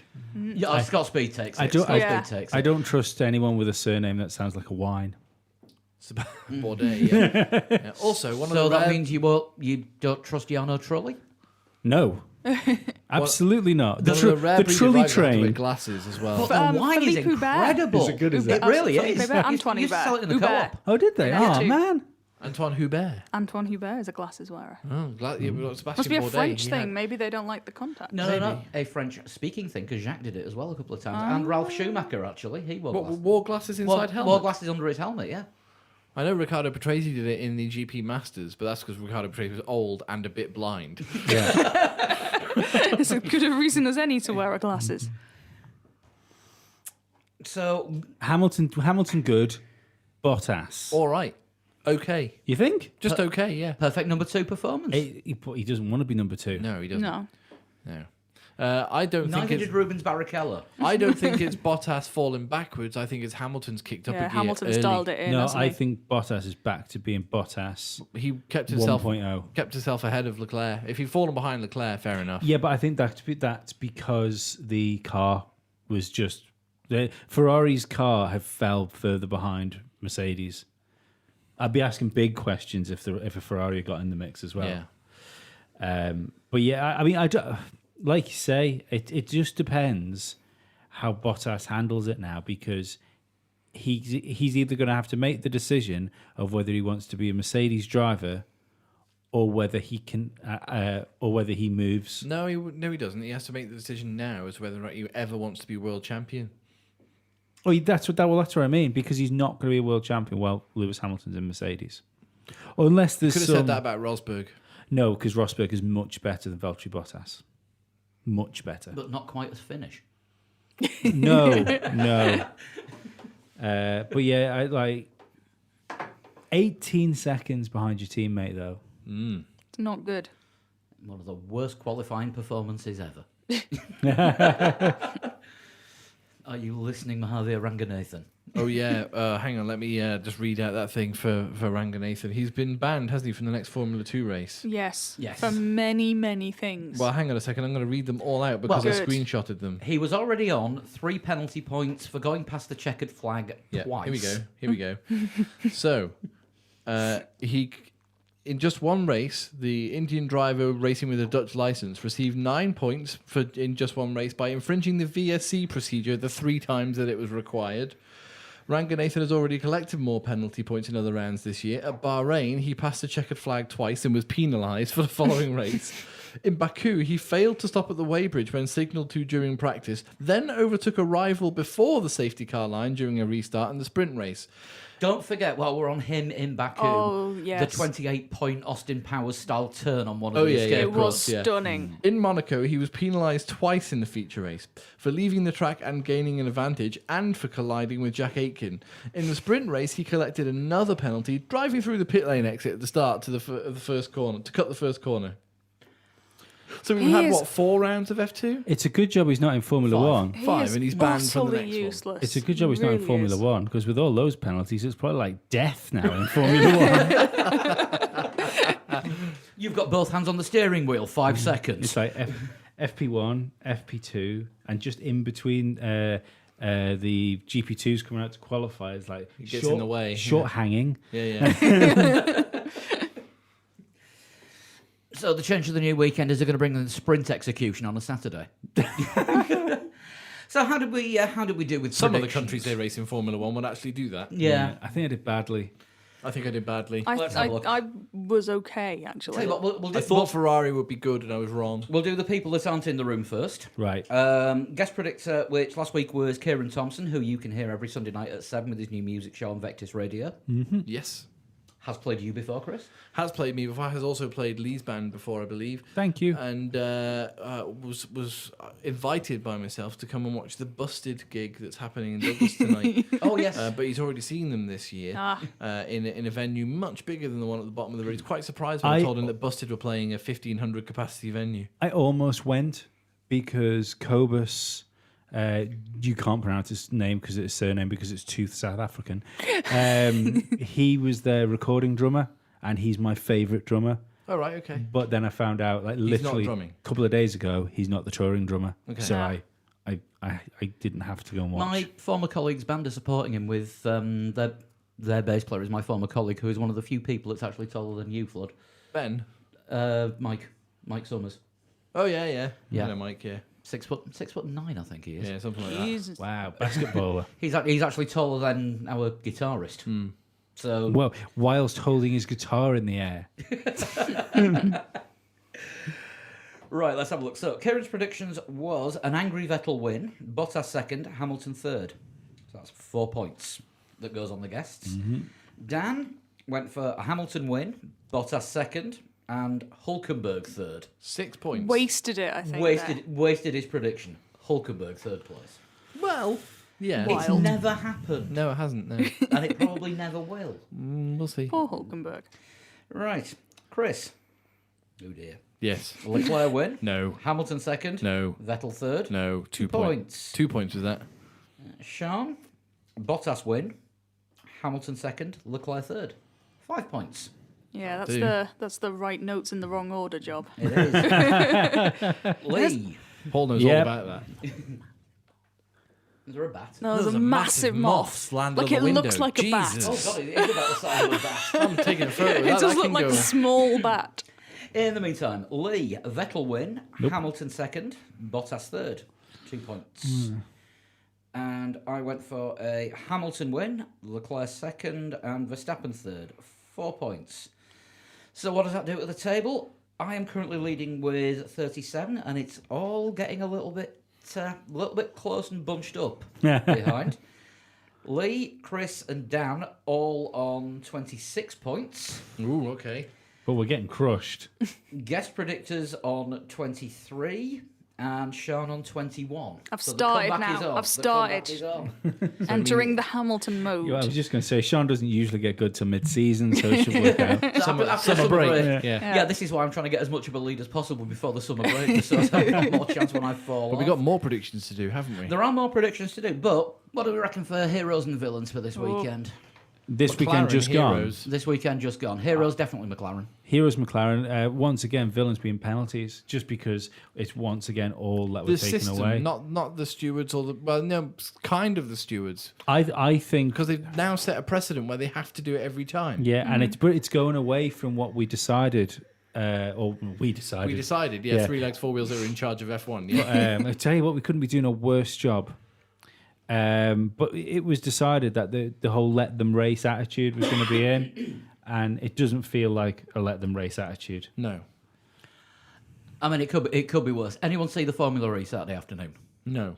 Oh, Said the entire world. Putting that incredibly Yeah. tight chicane that was 1.01 cars wide yeah. What was? just after the start line. How long was it? Was it into the race that the red flag happened? Was it 55 seconds? About 54, 55, yeah. Right, tremendous. Yeah. Okay, get it. And then fuck all else happened after that because they'd all learnt their lessons. And so they couldn't just do anything. politely poodled around in a nice little neat line. Unusual for Formula E. Formula E at least usually has some action. Yeah, it's a shame. It had too much action too soon, and then Yeah. everyone got cold feet. But they were racing next to a bear pit. Because there's With a zoo, bear. With a bear in it. There's a zoo in the middle of Bern, and it has bears. Like a Nickelodeon host. Too much action too soon.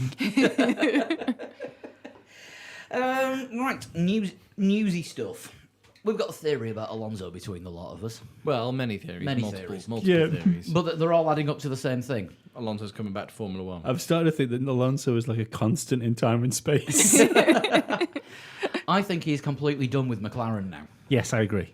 There have Kimoa been spon- multiple reports, haven't there? Yeah. Kimoa sponsorship has disappeared from Lando Norris. Yeah. Lando Norris had a bare head this weekend. He had no cap. Well, if you remember, there was the announcement, wasn't there, when Alonso said that he was not going to be doing Formula One this year. He announced that that Lando Norris would be the Kimoa Formula One athlete, if you remember. And suddenly this weekend, there's no Kimoa. Was Kimoa on the car? It was the official surfwear brand of McLaren. But was it still on the car? I think it was on there somewhere, wasn't it? I Just a didn't little. see it, but I don't know. It might have been. But I what- don't think didn't it used was to be on this the rear weekend. wing? It used to be. Tellingly, it's still up. There's still a Kimoa logo on the website in the partners section, but on the media section of McLaren's website, the Kimoa logo isn't there with all the Right. partners. And Sean was saying that all of Fernando Alonso's Yes, stuff is if now you on want sale. a cheapy McLaren Kimoa hat, they're now only like $31 rather than $35. It's a nice word, isn't it? Kimoa. What Kimoa? Sounds like some sort of bear. Like it would be a native to Probably Australia. a Hawaiian. I was going to say it's something. Hawaiian because it's surfy. Yeah, but it sounds like a bear, like some sort of native, like fluffy thing. I'm thinking Also, of koala. Yeah, but Kimoa, it would be part of the family. Okay. fair enough.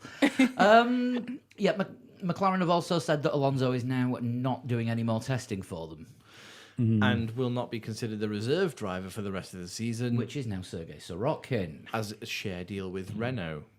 So timeshare Russian. yeah, Russian timeshare. Hang on, wait. Oh no, they're called Venturi now. Yeah. The, Hashtag impulse buy. yeah. But Sergei Sorokin obviously was Impulse hashtag girl links or axe for the Americans. Sergei Sorokin was part of the Renault program. Yes. Left Renault to join Williams for last season, and then became Renault's reserve driver for this year. But he's now also McLaren's reserve driver for this year. So and that's And there's official. still more chance of me getting a Formula One drive. But the important thing is it's not Alonso. So it looks like Alonso has cut ties with McLaren, which is completely apt. I think Alonso so. cuts ties with McLaren. McLaren have their best weekend in years. You couldn't write it, could you? Which leads us to think if Alonso is coming back to F1, it will be with a different team. I'm inclined to agree with what Lee's theory is. Ooh. Hulkenberg's on his way out of Renault, and Alonso will be back in that seat. It's either going to be a Renault or it's going to be a Ferrari, I think. But the only thing I've got with that is Alonso keeps saying he's only coming back to Formula One if he's in a championship winning car. If he can win, he said. That was Yeah. his words, I think. So Do you have the faith in Renault to think if Alonso comes back, it's going to be a 2-year contract? I'd have thought. It'll be like a year contract with an option for a second year, depending on what goes down, because that seems to be standard Formula One contracts these days, doesn't it? Do you think Renault can be in the position that Alonso would want them to be in say 2021? Ferrari certainly are in a position. I think I the just- big. Sorry, go on. So I was going to say, just for a little bit of clarity, the whole Hulkenberg on his way out thing is that Cyril Abiteboul said at the weekend that they may be looking beyond Hulkenberg for next season because his contract's up at the end of the year. Well, do you not remember last week, before that, I pointed out that he seemed so subdued in the interviews. Makes sense now. Yeah, Unless, of course, it's- they shift Gasly back to Toro Rosso for next season and stick Hulkenberg in the Red Bull.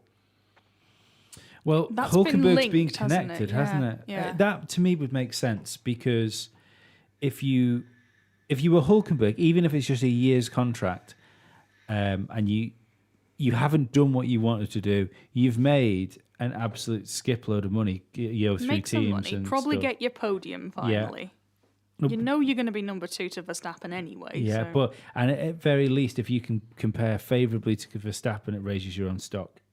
If nothing else, you are hopefully going to have a chance of winning a race in a race-winning car. Unless And he'll always have more Le Mans victories than Verstappen. I wouldn't say always. So, China, you Yeah. want to say something there? Yeah, I was going to say, I think the biggest sticking point for Alonso to Renault is going to be salary because Ricciardo's already on like 20 odd million. Hulkenberg, his salary is ridiculous. It's something like 500,000. It's absolutely nothing Wow. compared to what Ricciardo's on. It's all sponsorship and bonuses, isn't it? Yeah. But the thing is, it's a multi-year deal with Ricardo. and Renault have got the money. If Renault want to give Fernando Alonso 10 million a year, they've got the money to do it. But would he want 10 million if his teammates on double that? No, but his teammates on double that over what, 5 years? No, it's an a annual year. salary. Oh, is it an His annual salary? salary is Renault 20 paid odd him. million. Renault paid him a ridiculous amount to come to Renault. Wow. Oh yeah, he's doing well, even though his results are Jesus. shit. That's crazy. Yeah. I thought that would have been his whole deal. No. No Well, wonder this, he's this isn't like one of those NFL contracts where they say, "Oh, he's signed for 5 years and it's worth up to 80 million." This no is wonder he went to Renault. That's why he's so smiley. Unless he's just bought Tasmania. But he was on like 1.5 million or something like that for Red Bull. something like that, yeah. that's And now he's on about that per race. wow. Jesus. I mean, The, I think he's worth it. He is like one of the top. If anyone could be worth fucking 20 million a year, I wouldn't But- mind Hulkenberg to Ferrari if Seb goes. I could see that. He's already been linked with Ferrari, and he did say that, didn't he? In an interview It the would other also, day. I think it was Rubber that pointed this one out to us on a message last night. It would be good for Ferrari to have the number 27 back on the car. Would. That's a good point. Why? That was one of Ferrari's traditional numbers. It was Gilles Villeneuve's number. Oh, was it? I didn't know. Ferrari always wanted 27 and 28 on the car. right, Or okay. 26 Unless and 27. it was 27, 28. Unless they won the World Championship and they ran 1 and 2, they were always 27, 28. Do you not think there's Apart from the season where McLaren were 27 and 28 because they had all their points taken off them the year before. Yeah. Don't forget my Kimi theory that the reason he got given 2 years in Sauber was because they wanted Kimi somewhere safe in case Seb retired. Yeah. No, I believe that. Is Yeah, a thing as well. I see it. And Kimi's doing well too. So I see no reason why he couldn't be brought back into Ferrari and do his last year in Formula One with Ferrari. To give them a year to sort out what the fuck they're going to do. Yeah. But I think it's more likely, given where Ferrari are, given what they've fucked it this year, and like Scarves was saying, they seem to have backed themselves into a corner development wise. We can't. They've fixed the engine issue. They've fixed the engine deficit to Mercedes. So you've got to think next year. I know we always say this about Ferrari, but if they know they've got on top of the engine and they've made a mess of the car aero-wise, you've got to think they're going to be able to fix this problem going forward. Well, McLaren changed their aero philosophy slightly They Yeah. changed their front wing and then changed bits of the car behind the front wing, and look where they've Exactly. suddenly ended up. Don't look for them at the start of these aero regulations. Look for them at the end. See, I mean, we blame Binotto for a lot of the issues Ferrari are having, but again, the people that are actually in the know of Formula One seem to think Binotto is doing a really good job. Yeah. So if this is going to be the building year for Binotto, he's already been in Ferrari. It would be interesting to know. Sorry, he's been in Ferrari for a long time. It would be interesting to know which side of the Alonso fence he falls upon, because it was who was your man? Silver-haired guy that was in Ferrari. Arriva Bene. No, Luca Di Montezemolo. Luca Di Montezemolo. It was him that soured the relationship between Ferrari and Alonso. Because Because he was already left by then, wasn't he? Because Domenicali was team boss when. yeah, no, but he was still in the area, wasn't he? Yeah. He was moved up to managing director. Or Yes. something, Yeah, wasn't he? Or Il Capo. But he was the one that started when Ferrari wasn't getting the results. Started pointing the finger at Alonso, even though he dragged a Ferrari to wins, over the course of him being there. So it just makes me wonder whether enough of Ferrari isn't there now. Where is Ferrari different enough where the needle between Alonso and Ferrari doesn't matter anymore? Because when you look at Sebastian Vettel as your number one, and you look at Fernando Alonso, who people seem to have soured on Fernando Alonso a little bit, I think, when you read comments and stuff. But you can't deny the fact that apart from McLaren making a bollocks of the last Indy up, he's been nothing but successful outside of Formula One. As soon as you've given that man a car capable of winning races and doing well, he's done well in it. Yeah, I mean, he was the best. He was in the better of the two Toyotas across the WEC season. Yeah. We did have a tweet from, I think it was Guest 5, who said that, yes, Alonso did throw away a championship in 2007. That is true. Him and Hamilton, between them, threw away that championship and gave it to Raikkonen. I think McLaren threw that championship away. And I still think Alonso, if everything's equal, was a better driver than Hamilton, and I don't think Hamilton I should. think he was a better driver than Hamilton that year. Yeah. But I don't think Hamilton should have been on equal terms with him. I think the only reason that they were that as close to each other as they were is because that team was swung heavily in Hamilton's favour. That only happened later on in the seasons. I've been reading up about this, After the Hungary incident. and it wasn't as late as Hungary. I think it was. I think it might have been Germany was the first time that Alonso and Hamilton had equal fuel in qualifying, Yeah. because Hamilton was practically outperforming Alonso. And this is in the days when you had to put the fuel in for qualifying that you were going to start the race with, Yeah.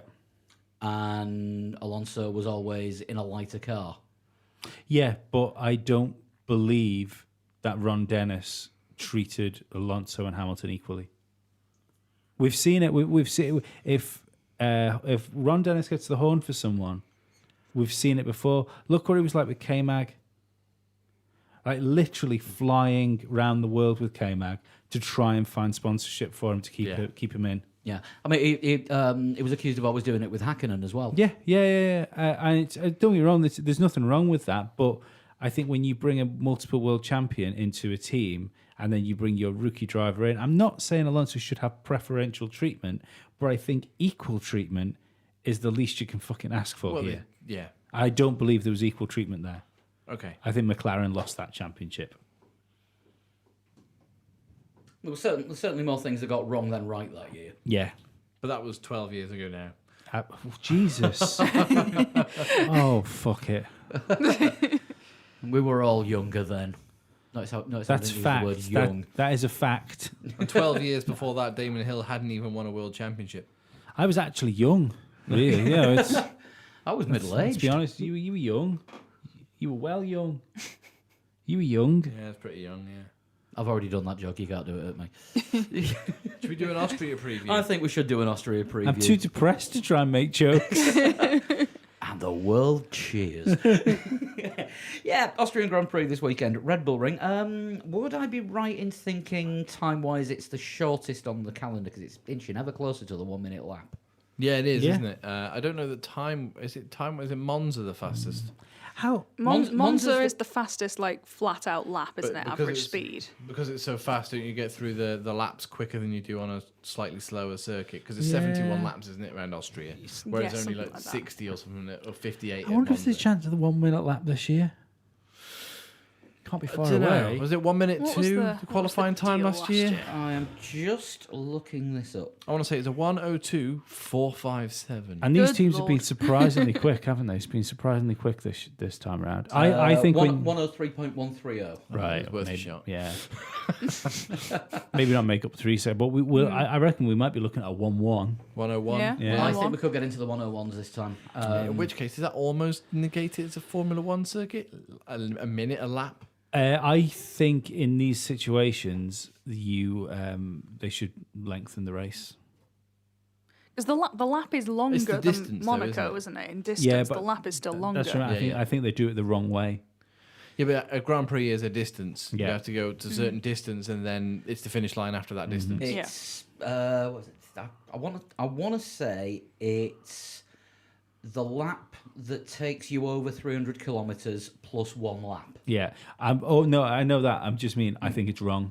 I think they should do it on a time basis. Not like as a time thing, but your laps should be Yeah. whatever gets you closest to like 1 hour, 1.5 hours. Yeah, well, what's Monaco? 78 laps.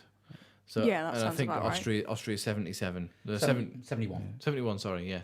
That's I what mean, I said the first time. if, let's say they did get to a 1 minute lap, a fucking 56 lap, a 56 minute race is not ideal. No, 71 minute race. 71 is it 71 laps? Is it? 71 laps. But it just seems weird. So an hour and 10 minutes done. Yeah. Yeah, Do you I know mean, what I mean? Yeah. your race lap speed is never going to be as quick as Yeah, I mean, Yeah, quality yeah. speed. fastest lap last year was 106.9, which was actually done by Kimi Yes, you're looking roughly an hour, 20 minutes. on his last lap.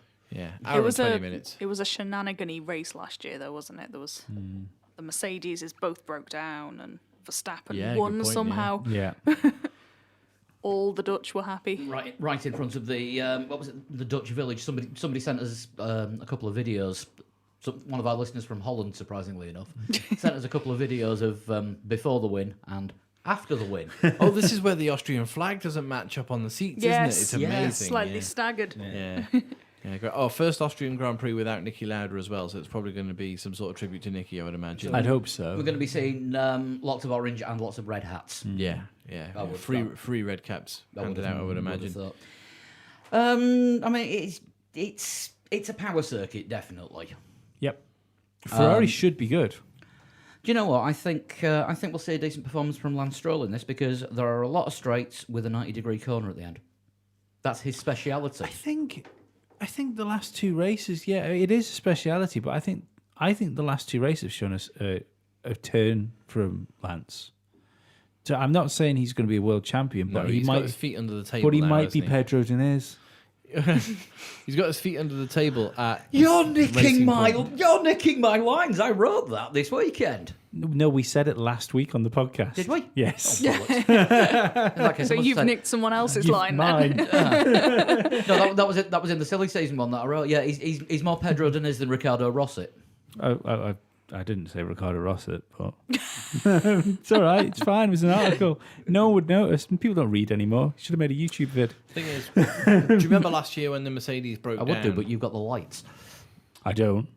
Oh, what happened to him? I threw them away. They were taking up too much space. I did say. When the Mercedes broke down, if you remember, it was a big deal. It was like, oh my god, Mercedes have broken down. What the hell's going on here? And it was big for the championship. Doesn't matter if Hamilton breaks down, he still leads the championship. If you, Yeah. you know, Bottas is 36 points behind him, so you know, doesn't matter what happens in Austria. Yeah. Yeah, what happens in Austria stays in Austria. Yeah, and Bottas is X amount of points. It must be about 40-ish points by that from ahead of Vettel. So even if they do both break down, they're gonna leave the championship. Yeah, it's crazy. For me, the interest of this race is Sebastian Vettel. And his recovery from Yeah. what happened, not just in Canada, but what just happened in France as well. I mean, you'd think with it being a power circuit and heavy on the straights, this would be a Ferrari-friendly circuit. If they've got the straight line speed, Well, you'd have thought that, but you'd have thought that about Paul Ricard circuit as well. And it's clear whatever Mercedes were kind of giving away in straight line speed to Ferrari seems to have disappeared somewhere down the line. God knows what's going to happen when Mercedes bring the next Well, the next thing spec is, engine in. Mercedes are really, really good round the corners. Also, the only place hotter than where they're predicting Austria to be this coming weekend is Hades. So that's Yeah, that's a good not point. not yeah. fucking good for Ferrari And either. they're not having a Grand Prix there until after the summer break. No, Yeah. they needed to have worse human rights violations before they can even think about having a Grand Well, Prix there. They're reckoning the weekend will be 40 degrees in Paris. So you're looking probably 42, 43 maybe in Austria, Spielberg. So yeah, it's going to be really, really Track hot in Europe. temperatures are going to be interesting. Yeah, I mean, it was 55 track temperature at Le Castellet, and that was 25 air temperature. Yeah. So, yeah. What are the tyres? I am just about to look this one I up. think it's C2, C3, C4. I think it's the middle Right in three. the middle. Yeah, So, I what, believe so. the same that they used this weekend just gone then? They will just Yes. Well, yeah, because that didn't work properly. Off the top of my head as well, I think it is Ferrari that have gone with the more hard tyres. It's interesting, isn't it? I mean, you don't usually see the teams going for the harder tyre. But it seems to be the way it's this year. just the way this year. It's always been like the softs to qualify, and then the mediums as the race tyre. Yeah. Right, mixed strategies. I'm going on the article that you've written on here, Sean. Oh, God. Hamilton and Vettel Let's hope have I gone got it for right. 2 sets of hards. Bottas and Leclerc 1. For mediums, Someone's gone wild on the mediums. haven't it's they? Was it Leclerc. He's gone for 5 sets. Is it Leclerc or Verstappen? It's Leclerc. Verstappen's only gone for 4. That could hurt Leclerc. I don't know, because it was the mediums that seemed to be performing the best in the temperatures in France. Yeah, but it's going to be even hotter. It's going to be even hotter, and don't forget it was Lewis Hamilton that dominated the race on the hards. True.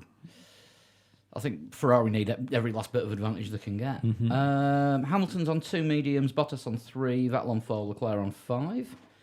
And on the softs, Hamilton and Bottas both on 9, and both Ferraris on 7. So, just for once, a mixture of strategies between all the top 4. Which is unusual, because it usually ends up with everyone going for the same. Have Williams gone for loads of hard tyres? No. Has anyone gone for loads of hard tyres? No one has more than 2. That's disappointing. I was kinda Yeah, hoping it was- Williams have gone with like all softs. Yeah, they have. They must be What's planning Kubica like a doing? 3-stopper or something. Kubica's gone for 9 sets of softs. I don't know what Kubica's doing, but I know what. Sorry, I don't know what he's going to do in the race, but I know he's definitely not doing right now. Juggling. Yeah, he might be. That might be really good at one-handed Lord. juggling. Can we just called throwing flood? Can we do some predictions? Yeah, let's do Why that. not? Right. Let's have a look. I'm going to win this one, hand down. Oh, You've already made that. Hands down. Yeah, that's what I said. Yeah, Hans, you man from Austria. Right. Let's have a look. Guest predictor this week is our biscuit supplier, James Sutty Corbett. Thank you, James. Sooty. And he has gone for a Hamilton win, Bottas second, and Vettel third. And he thinks that Verstappen will get the fastest lap. Okay. And then Dan. He is going for Hamilton, Bottas, Verstappen. I mean, Verstappen won last year, but shenanigans. Also, for the Red Bull is nowhere near as good as it was last year. The car might be, the engine isn't. I don't think the car is. I think they've just not got it together. I don't know. I think Look at Monaco. Last year they were trying to win Monaco. yeah, true. Did they win? Ricardo. won. Yeah, Ricardo Yeah. won. they won. Yeah. yeah. This year was the time penalty and the shitty overtake attempt into the chicane. And everyone got bored anyway. Yes. We've had some shit races this season. Yeah, we need a good one. Would you a good one? I think there's only been Monaco is just a Monaco. The only shit has been France. Like really boring race. I I think am we've- struggling to remember what's happened in some of the Yeah, other ones. we've had nothing like obviously Canada's been the best race we've had this year, but Yeah. I don't think there's been anything. I don't know that Canada was the best race we had this year. I don't think there's anything been offensively bad, like apart from France. Still need a better one this weekend. Anyway, who's going for a prediction first? I'll go prediction. I'll go. Okay, hang on. Let me type this in. Yep. I'll go Bottas win, Yep. Hamilton second, Okay. Leclerc third. Right. Who's up next? I will go for Hamilton win, Yeah. Vettel second, Yeah. Leclerc third. Okay. Lee, you're still pondering. I'll go before you. Go I can't on, be yeah, accused, yeah. I can't be accused of doing the same. I am going to go for a Hamilton win, Bottas second, and Vettel third. That's unfortunate. Were you going to go for that as well? I am The going to top go. three in the championship. Crazy. Okay. Hamilton. In fact, no, I'll swap it round. I'll go Hamilton win, Vettel second, Bottas third. Okay. Right, I'll get those on the website. And if you want to play along with the predictions, we've got one set up for the listeners. Just go to threelegsforwheels.com, have a look on the games section, and go for Prediction League 2019. Heroes and villains. And we need some heroes and villains. Pirelli, hero and villain. Potential for both. Yeah. Blowouts in the race, which makes it exciting, but villainous purely because there are blowouts in the race, which ruins the race for some drivers. We'll enjoy watching people struggle as fans. Drivers will hate every second of it. Yeah, and Yes. there'll be lots of fallout. I think Pirelli's going to be the villains, but and not the hero, because the tyres are going to be in that situation where they just don't race each other like they weren't racing each other in France. I think we're going to have another shit race, and like it's going to go out of proportion on like social media and stuff of what should be done with Formula One. Burn it with fire. Yeah, hero McLaren will be hero. They're going to do well again. Fair enough. Villain as well for awkward native dancing and pre-race ceremony like we like had in milkmaids. France. We'll have the milkmaids. Like we had the weird fucking ninjas stealing the trophy. Can we have What the hell children was singing that in national France? anthems? Like that one overly enthusiastic out of tune child Yeah. in France. Can I just point out as well? Should've left the her on the trophies in grid. France. What? The trophies in France. Why were they different colours this time? I know they were the colours of the French flag, Because but why when- was when the they winner were- gets the white trophy, When they were on the podium, The it looked second- like a French flag because they were in the right order. second gets the blue trophy, and Yeah. third gets the... There's a conspiracy there because the man in the Ferrari suit got the red trophy. Yeah, Yeah. conspiracy. I wonder if it was arranged so that would happen. Well, Hamilton's wearing white overalls. He got a white trophy. Bottas is for Finland, blue Yeah, trophy. he has Yeah. like the blue gloves Yeah. and the accessories. Yeah.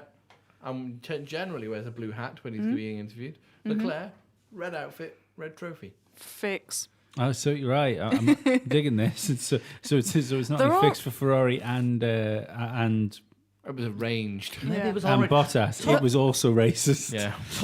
Talking of podium things, I saw at the end of the F3 race when the drivers were coming out onto the podium. Outside the cool-down room, they had a specific hat room with... I have never seen so many baseball caps with team logos on in one place at once. I think what they actually have there is every team hat in every conceivable size that a driver or a team member might wear on the podium.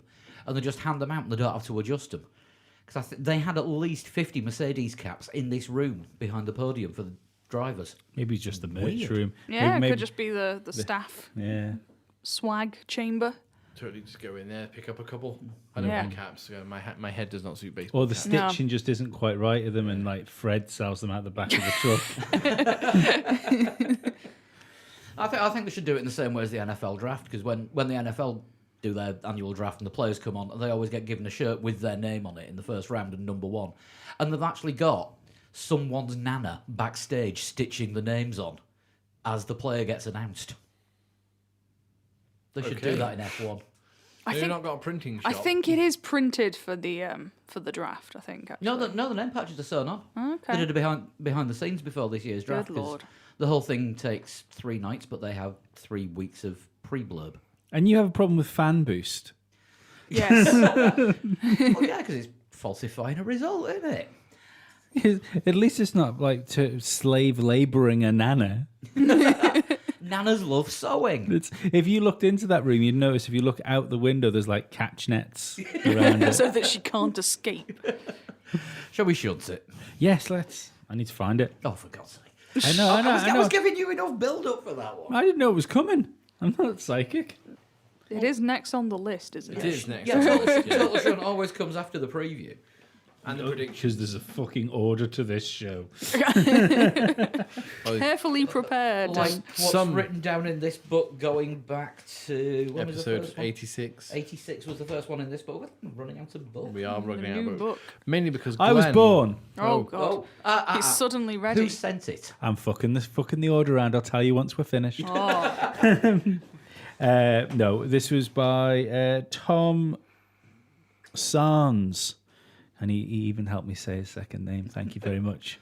I like the little pause between the first name and the surname. We knew it was going to be a good surname there. Yeah, well, I had to read the sentence that explained it. Ah. No, he's got a middle name, but it's silent. I love that. Tom has started off Total Shunt with the correct 3 It words. sounds like it, yes. I think that was like my favorite NWA lyric. They put out my name with silence because my identity by itself causes violence. Yeah. I was born in 1976. Okay. Okay. I've got an awake Oh, child. is that us? We've been too loud. Maybe a little. Sorry. 76 was a good year for F1. Yeah. I started racing at the age of 7. Standard, really. Yeah. I have been teammates with Romain Grosjean. Oh, God, poor sod. And live to tell the tale. So, someone who is Formula One team. 43, this person would be Okay. So this Formula year. One teammates of Romain Grosjean? I just said teammates, so that Yeah, Now, this, yeah, I'm just he working did. on Formula He did One. the World Endurance, didn't he? So he would have had teammates, literal people who shared Yeah. a car with him. Who were his teammates in World Endurance? I can't remember because wasn't paying much attention then because he was some random oik who we'd never really cared about. PK Jr. is not 40 something yet, is he? He is No. not. And I don't think they were teammates, were they? He replaced Oh, good PK point. Jr. Yeah, Yeah. and so Kovalainen then was it that's not that old? Not I quite can't that remember. old, no.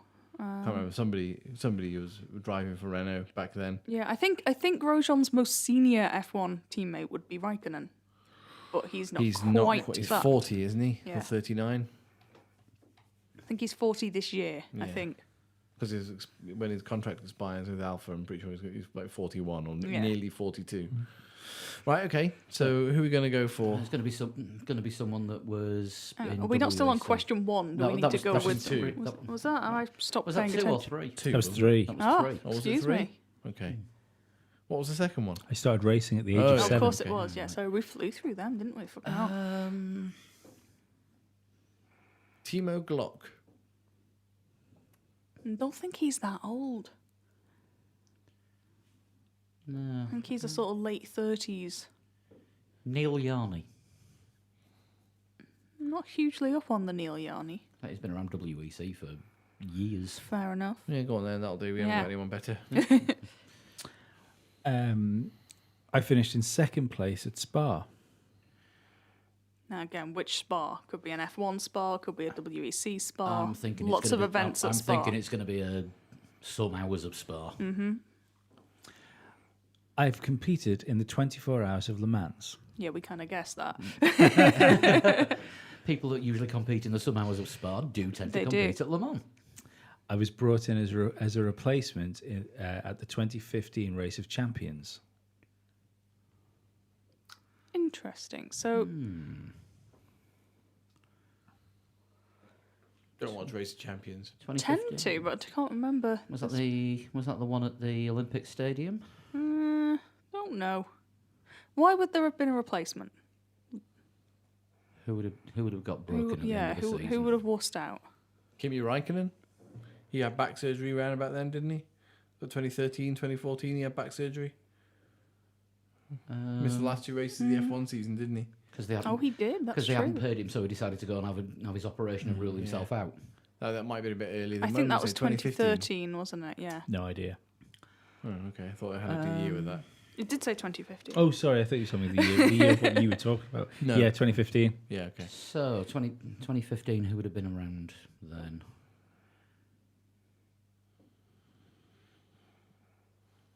How old's Kazuki Nakajima?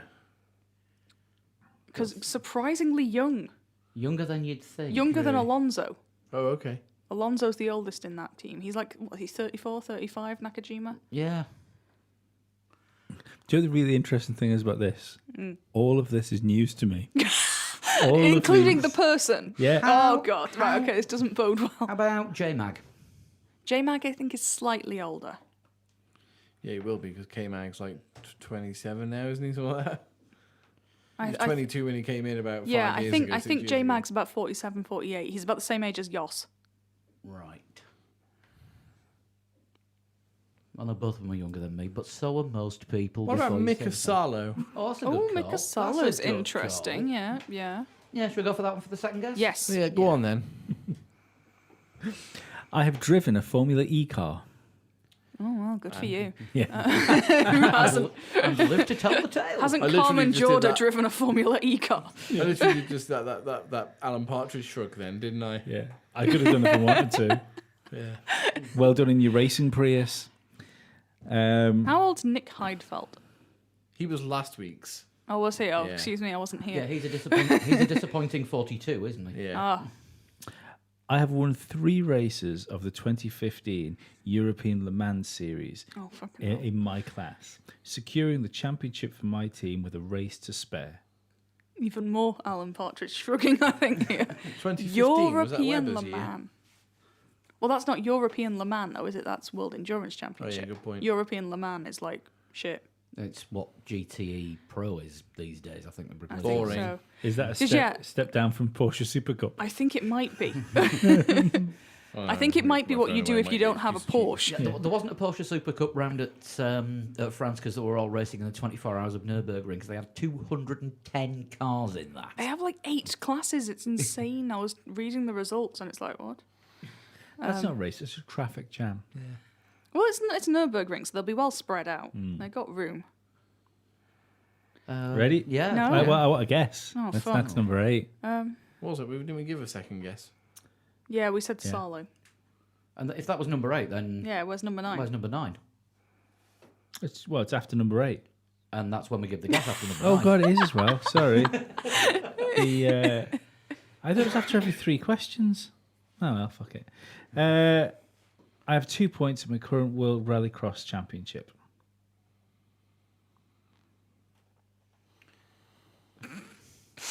Anybody watched any World Rallycross since No. 1978? I'm loving that. He's done years, like Yeah, Oh, totally. absolutely done years. Stitched up like a kipper Yeah. here. We're just going to be one of these people we've never heard of. Possibly. Tom Christensen. Andy Prio. I think Tom Christensen is slightly older. I'd possibly be looking at like a Petter Solberg. Because he turns up in like Everything. everything, but he still races and he does Race of Champions. That is a good call. But actually, if that was 9, then we usually get 10 and then a guess, don't we? There's 10. Yeah, you can have the last one. I'm not giving you the Spafford because I think it will give it away too much, and I think he deserves to have beaten yours. Okay, but Okay. what's 10? I am mainly known for ovals.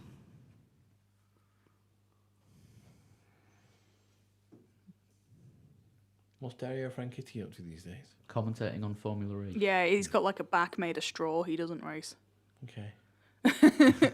How old's Helio absolutely done Castroneves? years. Oh, yeah. He likes an he's oval. Brazilian, isn't He he, is Castroneves? Brazilian. So yeah, probably wouldn't have So- been European Le Mans, to be fair. Yeah, well, I don't know. I don't know. He kind of turns up everywhere, doesn't he? Well, his nose turns up and then he arrives about 2 days later. It's not quite Alain Prost. I think you made a good call there.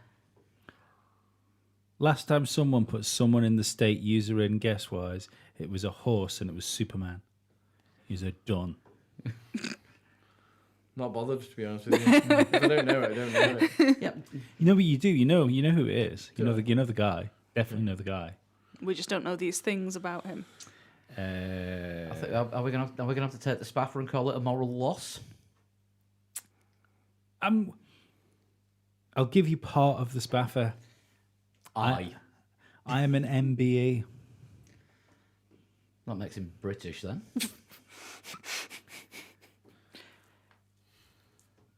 Ben Collins. No, we've had him. Yeah, we've had him several times. I am an 11-time world champion. We still don't know at what. I am a 6 times Olympic champion. Steve Redgrave. Are you going with Steve Redgrave? No, he has 5. Chris Hoy. Yes, that would make sense. Track cycling. Yes. Oh yeah, and also he's done Le Mans as well, hasn't he? Yeah. Yeah. And he moved into cars after cycling. Yeah, Chris Hoy is probably a good shout Hmm. for. I'm Sir Chris Hoy. But you's got done. We were nowhere. Because that Spaffer doesn't even... It doesn't count as a Spaffer because it was essentially 3 clues. He's not an MBE anyway, is he? Is he not a knight? Sir. He is I a think- sir. I I think suppose he- he might have a full I collection, was gonna but say, he got his MBE before he got his surgery. presumably, but But yeah, because he only sent that in today and he jumped the queue because I thought it was fucking brilliant.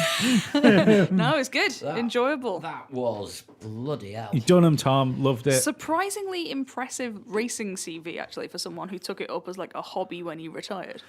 Yeah. Well impressed. So if you want to send in a total shunt, how do you do it? You can tweet me at a total shunt and send it to me in a PM. Or if you don't do the Twitters and you do the Instagrams, you can send me an Instagram private message.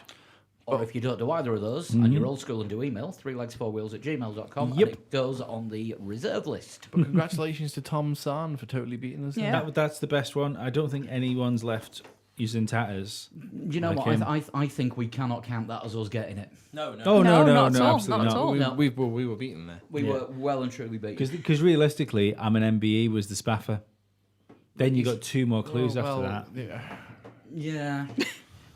The thing is, yeah, okay, not going to argue with it, but we didn't get it, so. Canada. We lost. Get Yeah. over it. Yeah. Will there be an appeal? There's new information come to light. Yeah, yeah. Let's get Karun Chandok on the case. Yeah, I new, want- new cat and a chalkboard. I want to send a recording of this show to the stewards. If you want to get in touch with the rest of us, you can get at 3 Legs 4 Wheels on Twitter. Get us on Facebook, facebook.com/3legs4wheels. Giving you the email address. If you want to get us on Twitter individually, I am Pablo100. At Flood21. At Sean Cowper. Dan is at Dan Dankleton. Formula Lee then. The penultimate race on F1 2018, and I'm getting to the point where I'll be glad to see the bloody back of it. This was France in the dry in a Toro Rosso, It's a rubbish Formula 1 game, by the way. and I quite like it. That is all right. the new one out on Friday. Looking forward to it. Which does look quite good. Although I'm gonna wait it's, for reviews it's first. not. I know it's reviewed really well, but it's I mean, your reviews. it's not a full GP2 season. Isn't it? No, it's part of the story mode, and you come into GP2 as a rookie. You know, like the My Career mode in FIFA. You come into GP2 as a rookie and fast tracked into Formula One. That's part of the story. if you're Apparently good they're enough. going to have a full GP2 season coming soon as DLC, and it's going to be this season's GP2. Yeah, cars. but it's not. But the full Really? season isn't part of the career mode. At risk of being anal, do Right. we not mean F2? Yeah. Yes. Yes, fair enough. Good point, well made. Moving swiftly on. Right, quite a few entries this week. And top 20, you needed a time of 1:32.584 to get in. And these are the people what did it. In 20th was Stephen Coffin. 19th, Marcel Streak. 18th was Ken Lauderbach. 17th, Wellington Moreau. 16th was Paul Robert Burley. 15th, Ross Tuddenham. 14th, Nick Betts. 13th was Adam Smith. 12th was Santerio Nasty. 11th was Pete Bull. Stop it, Chris. 10th was Pete Ricky Bull's only Waller. 11th? Yeah. He's struggling with this as well. And I was using his setup and I couldn't even get close to his time. Top 10. Ricky Worrell in 10th. 1:31.816. Weitzer Camping in 9th. James Holman, Real Racing Driver in 8th. Alberto Roldan in 7th. Julian McMahon Hyde in 6th. Amos Menin in 5th. Kyle Armstrong in 4th. Top 3. Third place, Alessandro Popolani with a time of 1:31.008. Also sounds like a Ferrari reserve driver from the late 80s. He really does. Bit of a change at the top. Second place, usual winner this season, Chris Olby, Oh, wow. Second place. 1:30.632. Still a good effort. And winning on his debut, Debut question mark. Nathan Mazzolo with 1:30.154. Welcome, Wow. Nathan, and welcome to the First- to the winners' enclosure. First race, first win. Well done, mate. That is an impressive one. If you want to know how you did and you were in the top 20, I will get these up on the website and also put the new challenge on, which is going to be Austria. And we're going to do it in the wet because it's the last race on F1 2018 before we switch to the new game. And let's go out the way we came in with F1 2018. Going to do it in the Brawn. Soundies. So wet in the Brawn. 1 week challenge. You have until what's the date next week? I believe it's the 1st of July, next Monday. Yes, it will be. At 7 o'clock UK time, 2 o'clock Eastern time in the US. I think that about does it for us tonight, doesn't it? I think we've got to be quiet as we leave. have to be quiet as we I can can hear hear the an child. angry Arthur. So, ideal time for us to go. We'll be back next week with a review of what is hopefully going to be a decent Austrian Grand Prix. Yep. We'll see you then. Bye-bye. Bye.